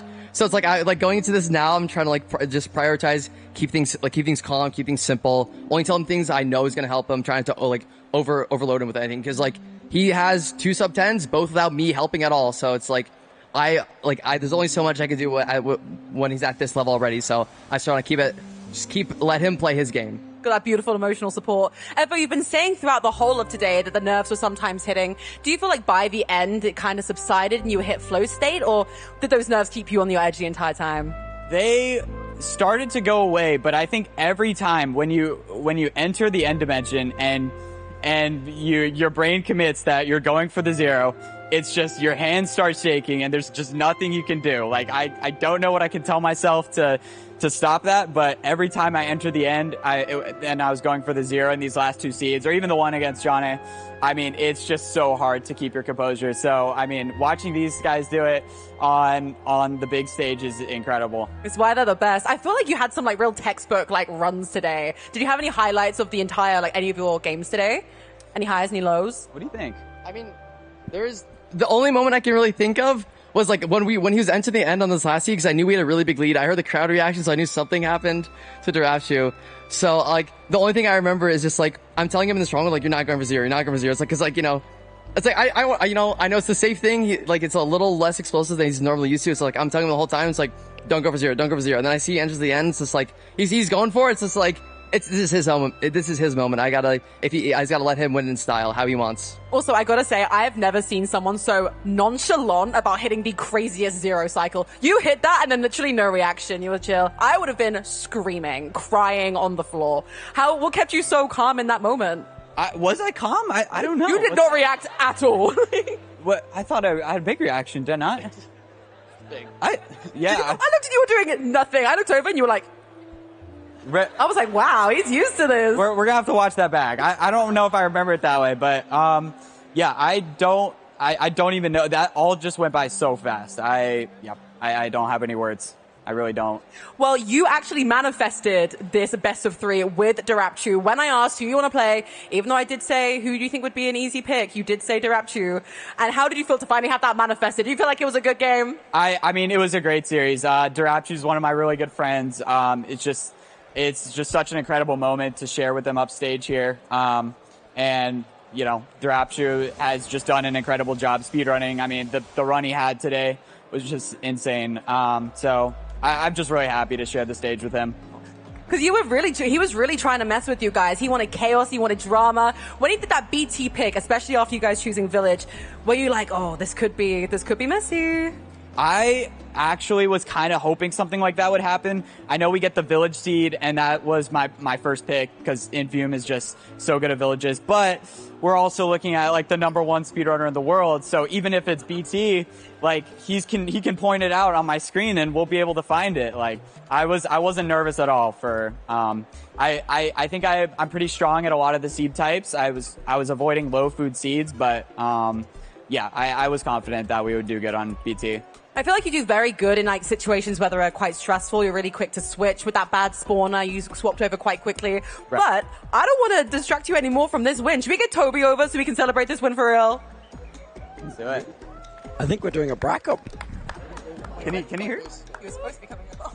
Let's give it up one more time. First of all, for Evo and Infume! Your winners of MIDOFFS Live! Let's go, bro.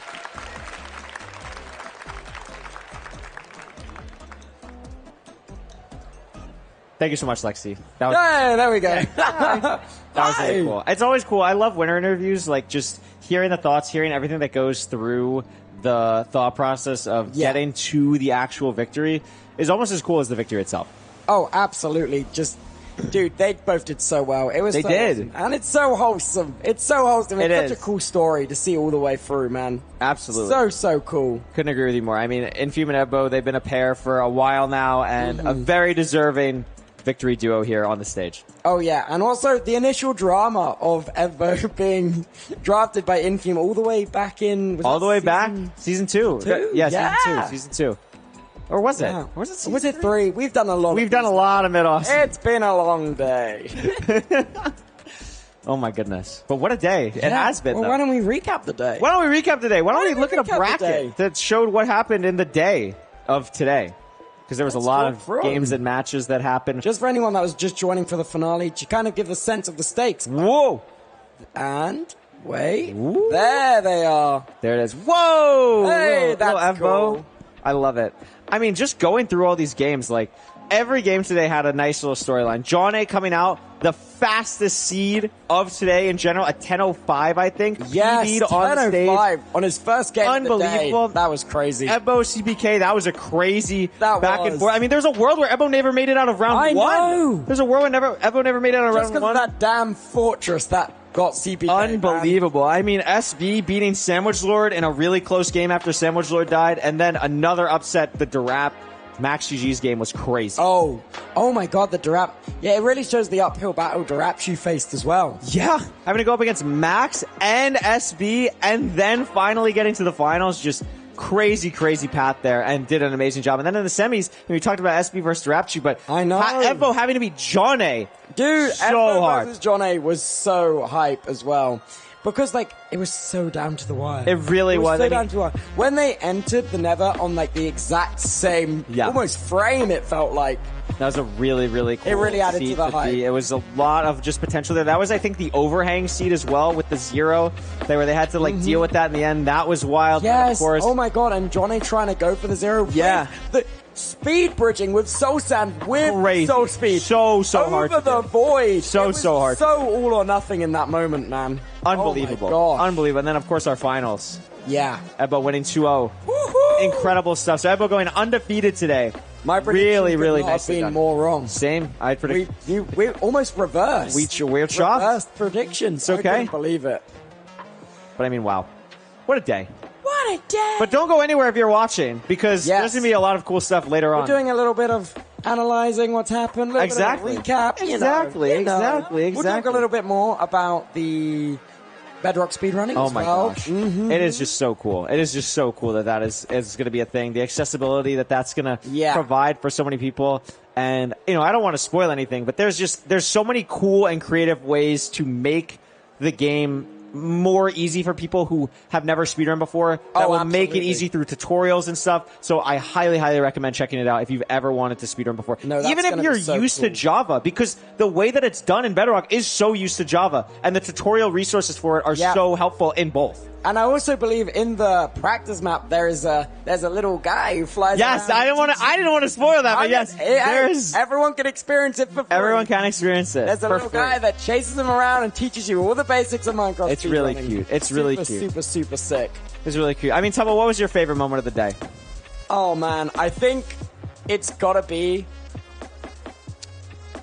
that last 0 there, where it was so close and the bed saved That's so hard to do. And chasing down the dragon with the crystals to get that extra damage off. That was... I fully thought it was over. I was like, there's no way Ebbo's doing that. Yeah, there's I no was way. like, oh my gosh, Durapchu has been handed the second seat. But then, like, I don't know if you remember in the start video, there was a clip, I'm pretty sure of Imfume. No, that hacks. That was hacks? That was hacks. And I was like, wow, bro. Unbelievable. Oh my gosh. Yeah, no, it's so hard to do. Like that hacks clip is unreal. I remember when that happened. Like, it's so hard to do that. I mean, there's so many top runners who have never had that opportunity to do something like that. I certainly couldn't do it. Could you do it? I've done it a couple times, but it's hard. It is really hard. And I don't know if I had one that looked that cool.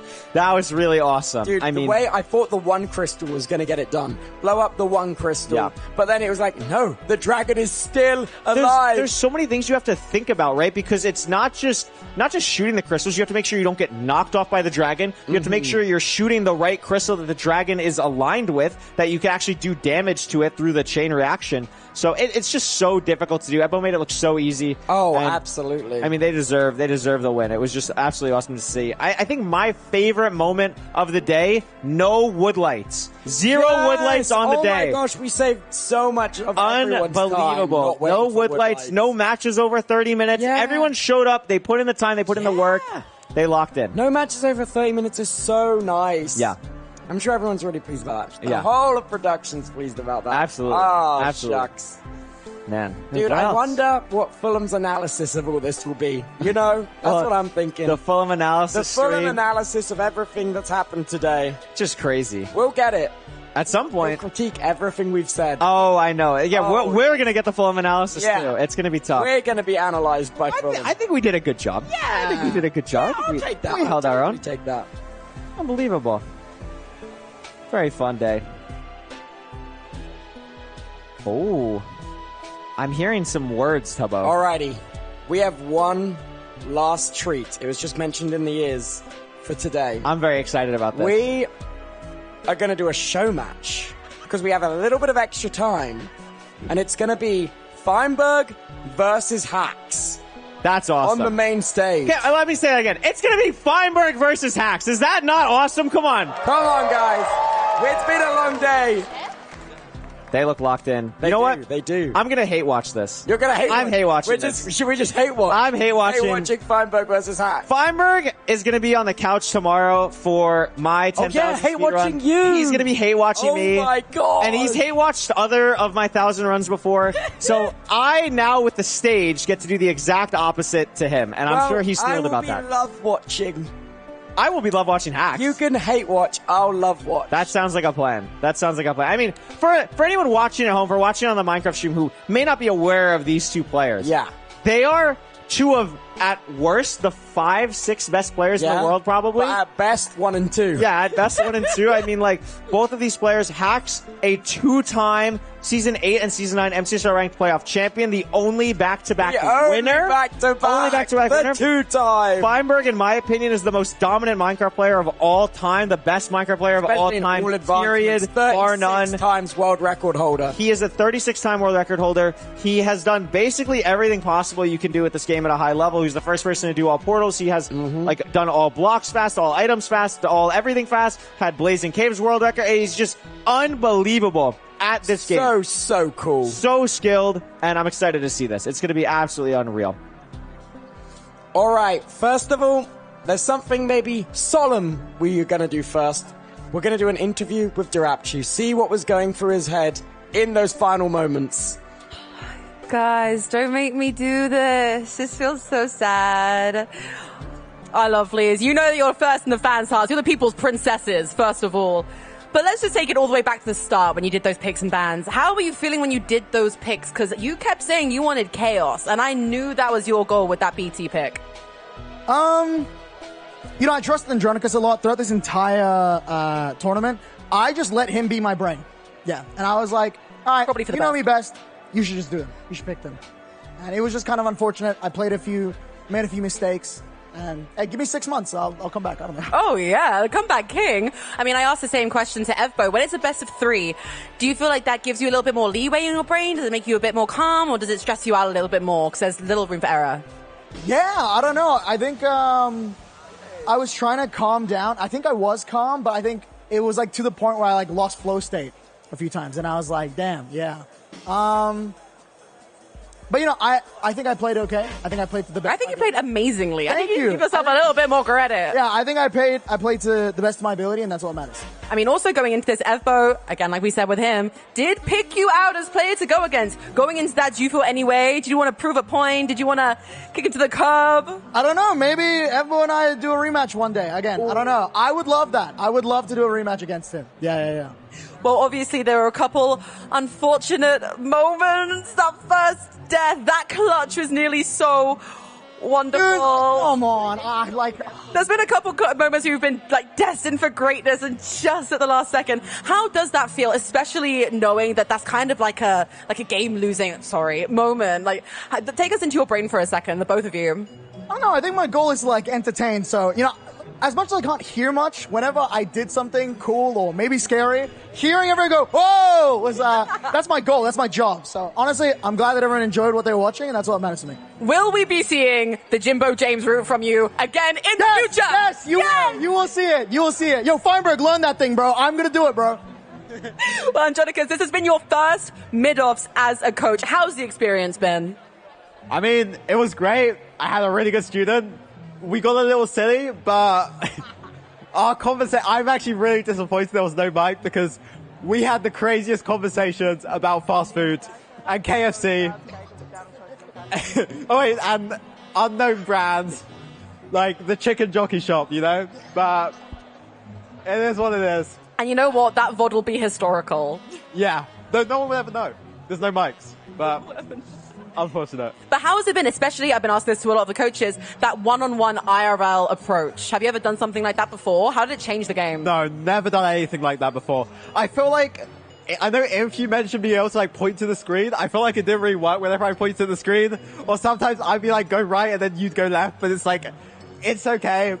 I don't know. I still don't quite understand the best way to like do comms like that. But I feel like being in person does kind of help. It's nice like feeling to be like looking over the shoulder rather than just like watching a screen share. Well, would you be open to doing more mid-offs in the future? We'd love to see you as an official coach for any future mid-off. I mean, if Tubbo invites me, I'll be back. So now we know it. Well, I feel like with you guys, a big part of like what made people love your team so much was the mental and how joyous and whimsical you guys were. You had some rough moments. How did you keep the mental going? How did you keep pushing? I think, yeah, we definitely had tough moments, particularly in like the game against SB when obviously he died on the Nether Enter and then was able to come back to win, which I think is like really impressive to like die and then keep in the mental. Genuinely, it's gonna sound really stupid. Just if I thought the mental was low, I'd just bring up fast food, bring up chicken. I might start using that one myself. Well, thank you so much. What an amazing team to come in second place. Thank you so much. I think it's time for our show match now. Something a little exciting to round this up. Toby, tell them. Wow. This is so unexpected and also so hype. It is Feinberg versus Hacks. This is awesome. Show match. This is awesome because I watch people play ranked on the ladder all the time. I mean, you see all these high-level matches happen all the time. But these two players don't play each other that often because of time zones. Hacks has a very goody two-shoes sleep schedule and is in the EU, so he is a bit like, you know, EU time schedule, UK time schedule. Feinberg has a way later schedule when he plays way into the night. Feinberg's sleep schedule is all over the place. So these two do not match up that often. So to have the privilege to watch both of these players, two of like probably the top 5 players in the world, play on a stage is so cool. This is absolutely awesome. Oh, I couldn't agree more. I'm not very good at commentating professionals when they play because they do things I don't exactly understand. That's okay. A lot of this is going to be me asking you stupid questions. That's fine. There's no stupid questions. There's no stupid questions. Don't worry. No stupid questions. I'm super excited about this. Also, I mean, there's been a lot of recent just MCStar ranked in Minecraft events happening. I mean, the most recent one that happened a few months back, Feinberg was there, but Hacks wasn't. So they've never played on a stage either. Feinberg has a little bit more stage experience, but the first one that ever happened, hosted by our friend Lewis Fulham, Hacks played at, but Feinberg didn't play at. So again, this is their first time. This is their first time playing on stage. Yes, this is their first time on stage. This is the first time many of the NA people are actually meeting Hacks, which has been really cool. Hacks is awesome. I mean, just a huge positive force in the community. And he's using the Darapchi mouse mat. Yeah, I mean, absolutely crazy. I mean, absolutely nuts to actually see that here. Gonna be crazy to see how these runners perform on a stage. We're not used to seeing this. They didn't bring their keyboard. They didn't bring their anything. You know, like they're not used to what we're kind of seeing here. You know, it's going to be a little bit weird to see how these players are going to be playing with whatever borrowed setups. Yeah, basically. I mean, really, I'm not sure how that's going to go at all. I wonder if Feinberg's using SB's controller or not. That would be a show match.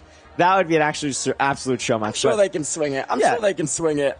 I'm excited here to see these two runners get into it. They look pretty locked in. Yeah. Wait, nothing set up yet. No in-ears or anything. Match, guys. It's just a friendly match. Friendly match. Oh. Curious to see how it's going to go. Yeah. Getting set up. Make sure everything's right and proper. Hi, Hacks. Hello. Hi. Wave. Hi. Oh, Hi. now you're over here. No, that's not even your fault. They moved the camera on you. They actually did you dirty. That's okay. This is going to be exciting. Darapchi's face leaning over the side of the desk. It's good promo. It's really good promo. What he's done is he's walked into mid-offs, he's got to grand finals, and then he's placed an ad on the stage. Yeah, really. I mean, that's so awesome. I respect that. If anyone's going to do that, it's going to be Darapchi. It's the Darapchi method, man. That is actually it's really unpatched. No, it really is. That's a W loophole from Darapchi today. A really W loophole. And now I understand why he asked me if the mouse mat was okay. I foolishly assumed how much harm can one mouse mat do. Oh, there you go. I mean, do you have any predictions? I mean, remember, when you got into playoffs or ranked in general, that was the match you watched. I know. It was Feinberg versus Hacks. Season 7, Season 7, yes. So, for those of you that don't know, I didn't know anything about Minecraft speedrunning, but in Ranked Playoff Season 7. I clicked onto the stream randomly because Lewis Fulham was there. I was like, what's Lewis Fulham doing? Yeah, very good friend. And then I was like, this isn't his channel. So I click onto it, and then I see Feinberg and Hacks facing off, and it's a speedrunning race. I click on, they're both at the struggle. I'm like, wow, this is kind of close. I didn't know this could get close. And then, do you remember how much time there was between the completions? Oh my! It had was to be so like low. 1 second, Almost if that. less than a Yeah, second. it might have been less than a second. It was crazy. It was the most hype thing I've ever seen in my life. And if you ever, viewers at home, get the opportunity to watch the clip, you It's should. unreal. It's absolutely unreal. I think the audio from that clip is still used today in like trailers. And stuff. Yeah, it's one of like the top 5 moments that have ever happened in MCSR ranked playoffs or anything like that. And I got the privilege of watching it live. You did. You got the privilege of watching it live, and we're very glad that you did because now cool stuff like this happens. Yeah. And that's pretty awesome.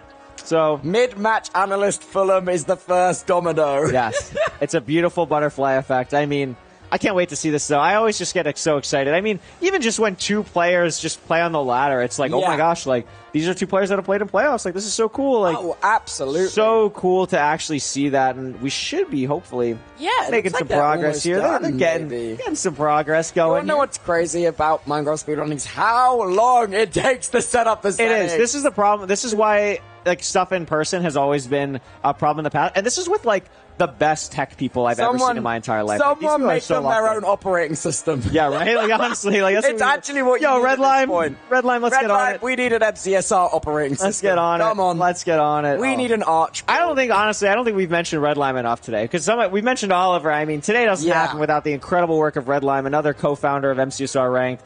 Everything that makes Ranked work, Red Lime has really made happen from that. And also, any problems we had with stuff, he just fixed it. He was just like, yeah, I'll fix it. Did he really? You got like a custom mod? That's like, awesome. He just was like, yeah, I'll sort that. That's amazing. That's amazing. He's around here somewhere, surely.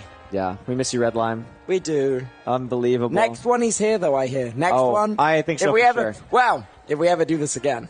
Yeah, we'll see him in the stands. We'll see him in the stands. Oh, you know what in the stands means finally. I knew what in the stands meant when that went live. We just weren't allowed to talk about it. We just weren't allowed to talk about it. Yeah. I knew you on stream going, what does in the stands mean? And then I'm like, bro, what do you mean? This is the stands. We are at That was awesome. That was W acting, pretending that for 6 months. Oh, that was really good. We're just a bunch of frauds, really. Let's be for real, we all know. I see Red Lime in the chat. Hey! Thank you. The damn star. So do you have a prediction? Who wins? Yeah. I don't know. I genuinely don't know. Like, watching these, they've probably played online hundreds of times, surely. No, that's the thing. That's what I'm saying. Their time zones are so up. But to be fair, okay, so a little bit more lore for the people at home who might not know these people. So Feinberg has been a top seed in MCSR ranked player for like the last 3 or 4 seasons now because he plays a lot.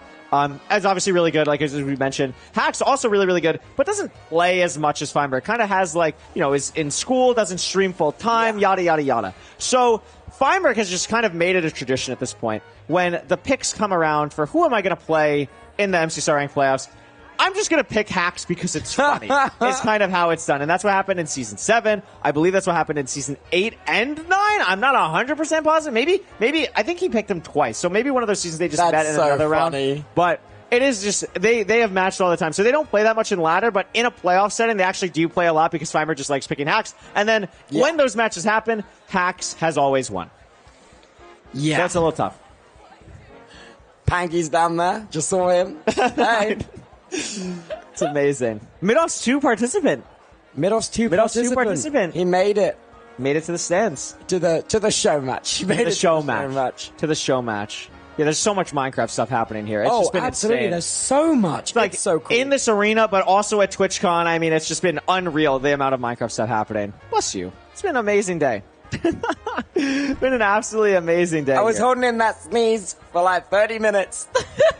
It's okay. I was just trying to, whenever you need to sneeze, if you think about cheese, it stops. Really? That's what I find. Anyway. I have never heard of that in my entire life. Apparently it doesn't work very well. I was just thinking of cheese and it was making me stop sneezing. Looks like, okay, so we can see on Feinberg's monitor that Minecraft is open. Yeah? So that's a good sign.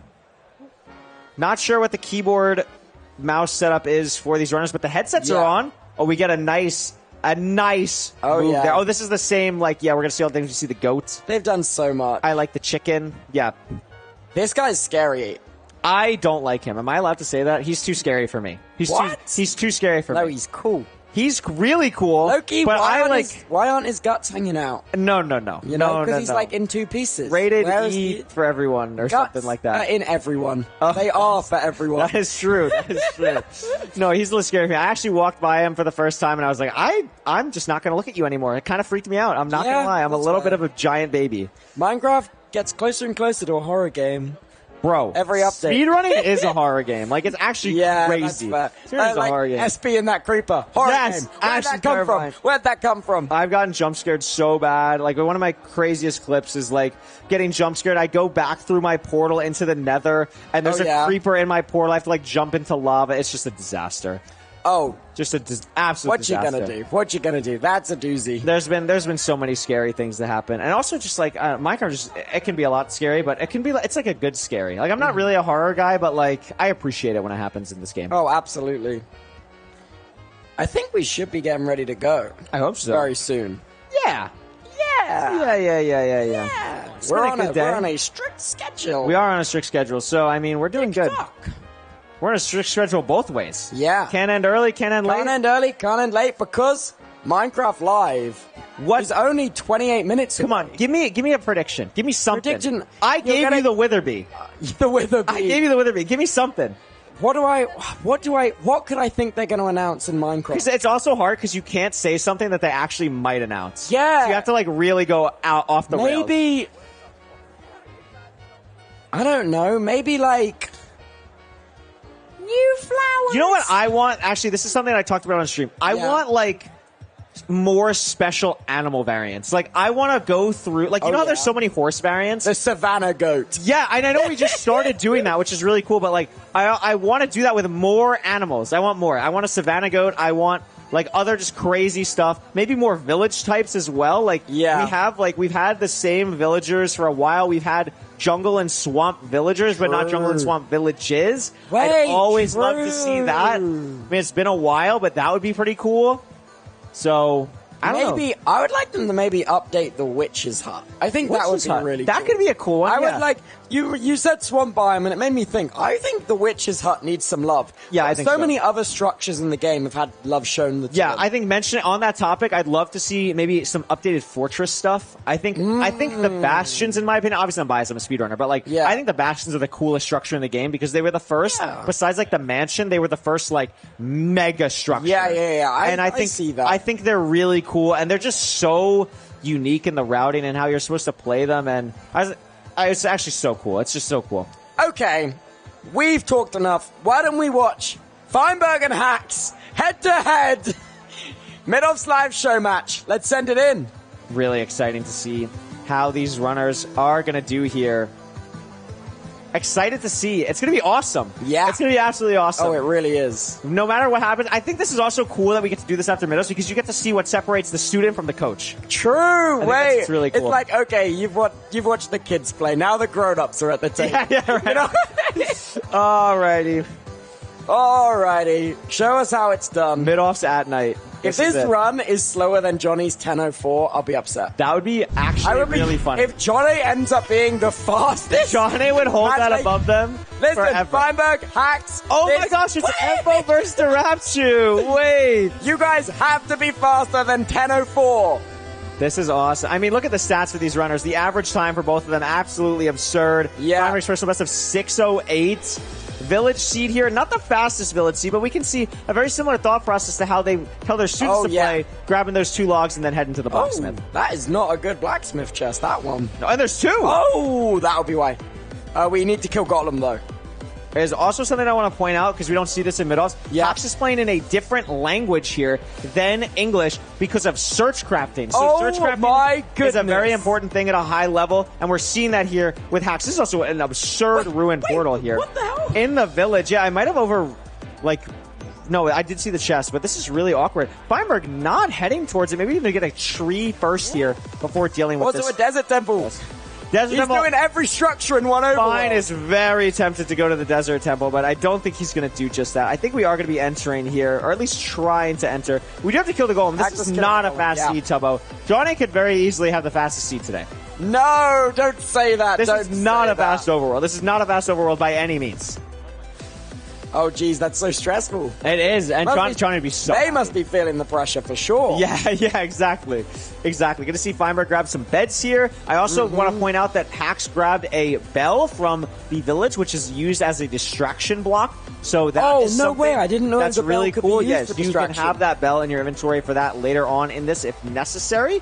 And This Hax, is why I say I don't understand runs at a high level. there's what do a you lot mean of he crazy just grabbed stuff. the bell for Piglin distraction? Feinberg also committing to using the ruined portal while Hax is not going to get this tree, which Feinberg grabbed earlier, and maybe is going to head back, but Feinberg's routing of the seed really good. And even though he might not have the best mechanics in the world anymore, it's good enough where his brain is still so good. He's so smart. He's so smart at this game. He's definitely very good at playing in a less than ideal situation. Yes, he that's absolutely for sure. is. Where are we here? It's a Soul Sand Valley. The spawner, or the fort is close, and there's the spawner. So this nether is actually quite good. We see the chalice of the bridge. And Hack's having a little bit of trouble with this portal, but should be We'll get good it done. here. We'll Yeah. get it done. Oh, golden pickaxe is crafted and advanced as well. Yeah, 2 gold pickaxes here for Feinberg. Going to be interesting to see the routing. And look at this. Oh my god! The fortress is over the bastion. It's like on top of each other. We didn't see this at all. The bastion! The literal bastion here. Wait, Johnny's fastest time of the day is looking long. It's looking like it's going to be lasting for that long. Absolutely right. I mean, also noticing that Feinberg used one of the gold pickaxes to fully get Netherrack like we saw earlier in a game. It's really nice because you just don't want to have any chance of wood burning. Oh, totally. In this. Hack's opting to not do the same thing. Damn, their sense is low. Look at his arm moving across the desk. Silver is the best of that because you can really see the arm in his face cam when he plays. It's just fully forward and back. It's crazy. Holy. Nice job from Feinberg here. This route is really nice. Going to be a little bit scary here. Has to mess with some tool screen Changing button. the settings real quick. Oh, keybinds. Keybinds are changing. Oh, we're... Mods, is this legal? Yeah, Mods, he's rewinding. Oh, there we go. And I think we're good now. Wait, and Hack we're not good. all the way up. W catch up. Obviously a skill issue from Feinberg here. If he was just a little bit better at Minecraft, wouldn't have to deal with that. True. A little bit scary for the piglins here. Has to get them in. Should be good now. The tool screen time loss. It happened. The tool we screen saw time it. loss. We saw it. I mean, listen, I wouldn't have that time loss. It's good for me. The piglin on fire for Hacks there. Hey, he doesn't need that one. He's getting that other guy in. That is not something you see every day. Remember, we saw a lot of gold to trade here. Both runners going to have to deal with that. But, I mean, we've seen faster forts today than what they are currently. Yeah, that's what I'm thinking. I mean, dude, we saw a sub 4-minute fortress. That was absurd from the Rapture. insane. That was absolutely absurd. Got to be something he's happy to take off. Look at how many pigs Feinberg still has here. Too much lava. He's got to get rid of that lava for them to actually want to cross. Geez. And he's going to have to punch a really far guy here. Or maybe break a gilded. Going to get a pearl hang off here. Maybe not going to deal with these guys and just wanted to get the pearl hang off, but he is losing a lot of piglins. Oh, absolutely. Yeah, going to just decide to go with what he has, but it's like 5 piglins, honestly. He'll be okay, surely.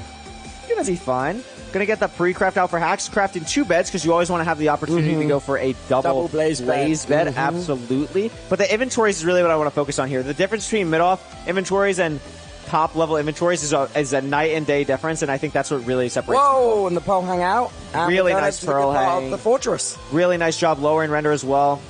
Really nice job from Hacks here, just in general. But Feinberg not far behind at all. Another really good pearl hang. And we have a very, very close seed here. And this is what I mean when I talked about before why 0 matters so much. Because at a high level, these runners are so close to each other at all times. Oh, yeah. Neck and neck, as they say. Opting to go for the single blaze bed, not the double, like fine.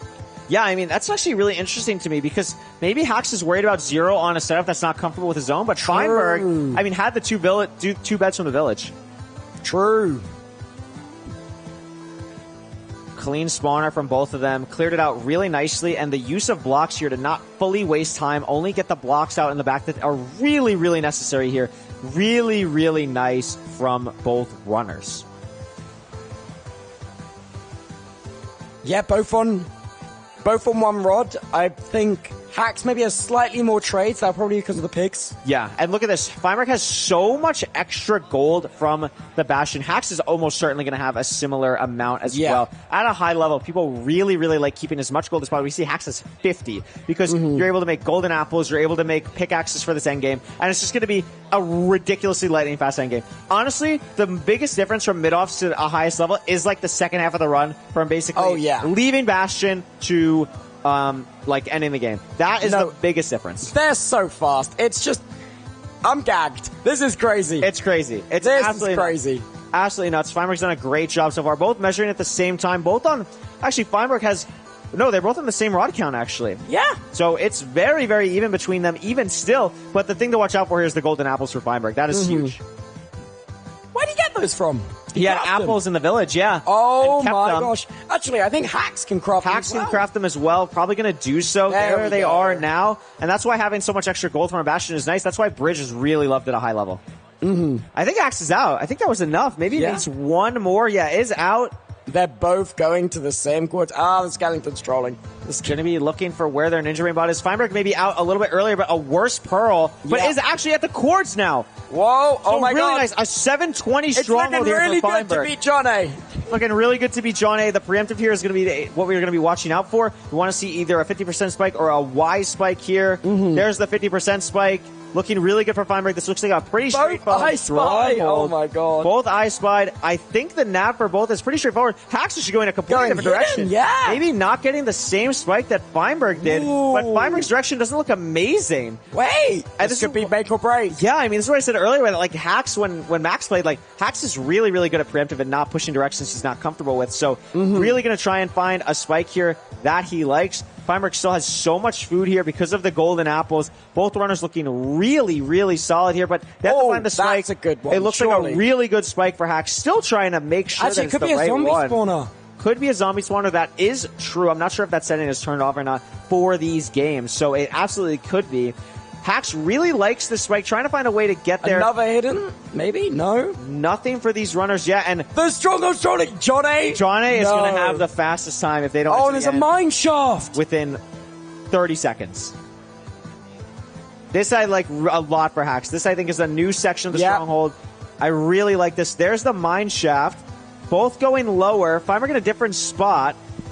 I mean, neither still finding where to go for the portal room. I mean, this is crazy. You see mine shafts matter sometimes, but this is absolutely crazy, especially for runners of this caliber that we're seeing. We're also trying to find Silverfish hisses, but there's the stronghold or there's the portal room for Feinberg. This is still fast enough to beat Johnny. If we enter right now, we're going to see the eat through the portal animation. It's an open end island, which will make Zero easier. These runners are also going to be going for the Zero, organizing their inventory through the pearls. A really nice job of that from Feinberg, and is at a Y94 tower, going to build to Y99 to make sure to not break the crystal. This is a very straightforward Zero cycle for runners at the top level.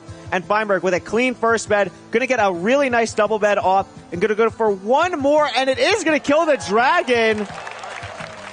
Really nicely done from Feinberg there to win the show match through the tool screen era. And I mean, what the stronghold of doom here for Hacking Noise is just unfortunate. But this is what happens at the top level. Every single part of the run matters just as much as the others. It is absolutely wild to see, in Tubbo, I mean Feinberg, taking the show match there. Cinema, through and through, all the way. It's a struggle. Congrats to Feinberg. It's a struggle. It came down to navigation. Came down to navigation. They even say it came down to stronghold navigation the same way that the beginner runners. W handshake, W sportsmanship. Oh, look at these guys. Love to see it. It's so crazy. I mean, the fact that we get to do all this stuff for the speedrunning on the big stage. Exactly. Wow. Really, really awesome. Wow. And that was a great show match, though. I think it really highlighted the level of skill that can be had in the Minecraft scene. It's absolutely. That was so awesome to see. And also, like, even like the micro things, like the inventory management is crazy. Absolutely. I'm sure it's debate on whether or not inventory management is a micro thing. I think maybe it's I think, in my opinion, the inventory is where you really start to step from that like maybe sub 15 range to consistently sub 10. So it's like that first step you take to being a top runner, I think. Yeah, totally. That's how I view it. My inventory management is shocking. It is really bad. I remember when we stayed in the same room for 20 days together. Oh, yeah. Your inventory was horrific. We're bonded through trials of fire. We really are. We really, really are. And we are also getting to cast together, which is cool. Yeah. W. I mean, that Well, was a great show match. Yeah. And we're only 14 minutes away from Is it Minecraft 14? Live. Oh my goodness gracious. Wow. Can I get some W's in the chat for that? Oh my goodness gracious. I actually cannot wait. I don't know. I remember when it got announced, I was like, what do you mean another one so quick? Yeah. Like how much? They got so much stuff going on. I know. They're just churning out updates at the minute. Absolutely wild. Just so cool to see this. So cool. So many people showed up in the Minecraft arena to watch today. Can we get a big round of applause for you guys in the crowd? Absolutely. Come on. Absolutely. You guys have been awesome. Really cool. Thank you, everyone who's come out. Oh, wow. And also, everyone who's watching at home. Unbelievable. There's got to be a bunch of people watching. And all of you guys watching at home, you better check out our damn Bedrock add-on. And the people here. And the people here. Don't let them All get you away guys with do. it. Don't let them get away with it. MTSR is on Bedrock. Freak out! It is absolutely unreal. I mean, we can't overstate how amazing that is. Oh, yeah. Like, it really opens the door for so many new people to be able to play the game. I really hope one day it gets to the point where we might even see some, like, Bedrock version of playoffs. It's see definitely people who get possible. so good at Bedrock speedrunning that they are able to get times like sub 10. That would be so sick. Absolutely. To see. I think what it opens the door. I think what I'm most excited about is we've seen people in MCSR ranked playoffs.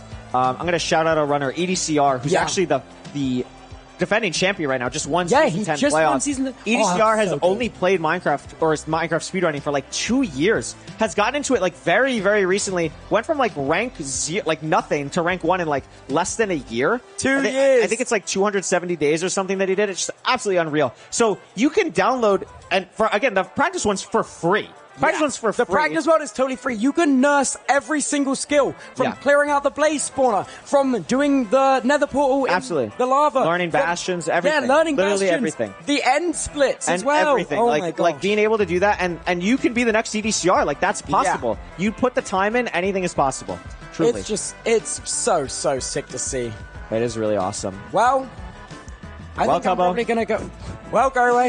I think I'm probably gonna head over to the stage now. Are you gonna head over to the stage? Oh my gosh! I'm gonna head over to the stage. I'll see you go over to the stage. I will stall for you to go over to the stage. I'm happy to do so. As for me, I don't know what the heck the rest of the show is going to look like, but I have had the absolute joy and privilege of casting with Tubbo. I've absolutely loved this. This has been such a cool event, and I'm so excited to see how Tubbo is going to wrap this up. I hope you have all enjoyed the show. I mean, wow. It's been so cool to be here. It's been so cool to be here. It's been so cool to spend it with so many awesome people in the audience. Before I hopped on to cast today, I had the privilege of meeting so many people in the audience, and it's so cool to see how this scene has grown. Like I said in my intro, I've been in this scene for 6 years. Seeing where it was when I had a world record like 6 years ago to where it is now is absolutely crazy, and I would do it all over again 1,000 times out of 1,000. 100,000 times out of 100,000 times, you could say. And it's going to be awesome. We can see Tubbo in the background. Look, wait, can I hold him? Like one of those images of like I'm holding the Eiffel Tower. Yes. Hi, Tubbo. So we'll be hopping into whatever Tubbo's got planned shortly. It's been awesome. A Tubbo drawing. Oh my goodness. That is so cool. He's shocked and surprised. Thank you. Shout out the artists. While we're shouting out people in the Minecraft speedrunning community, shout out the artists. The amount of cool fan art, the amount of cool things that I've had in online, but also in person has been so cool. As you can see, I have like some bracelets on that were given to me. W artists, they're so cool. And we're so lucky to be able to do this. And it's because so many people in the community care. So many people in the community appreciate the hard work that goes into this. I also really want to shout out the production as well. It's just crazy that this is possible on such a large scale. And wow, we actually did a full MIDOFFS live. How crazy is that? Shout out to everyone who's been a part of MIDOFFS as well. There's so many students.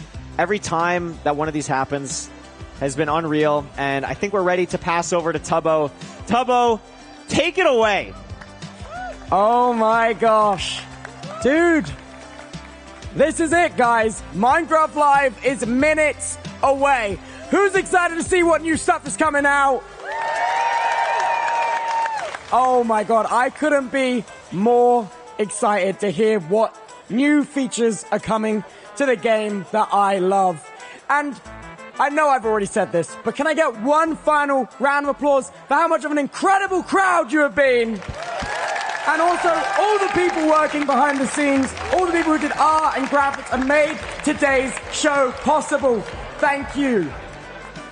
Listen, MIDOFFS has been a passion project of mine for the last year. We worked on this show. Also, I apologize, my voice is dying. But this show has very much been my baby, if you will. I care so deeply about it. The Minecraft speedrunning community is genuinely one of the best communities the Minecraft community has to offer. The way that they handle themselves in matches, the sportsmanship, the way that the community shows up like none other I've seen before, the way that we can bring unfamiliar faces into this community and they're welcomed with open arms. And that is so incredibly cool to see. This show means a lot to me, and it means a lot to everyone who gets to work on it as well. And a massive congratulations to our winners. What the hell? Evbo and Infume, Cinema, all the way through. And I am pleased we did get to see some fast runs today as well. Well, everybody, I'm afraid this is where I'm going to say goodbye to you. But don't be forlorn, because there is so much cool stuff which is just about to be put on that screen up there. Ladies and gentlemen, this has been the first ever MIDOFFS Live, and hopefully not the last. You've been incredible. Good night.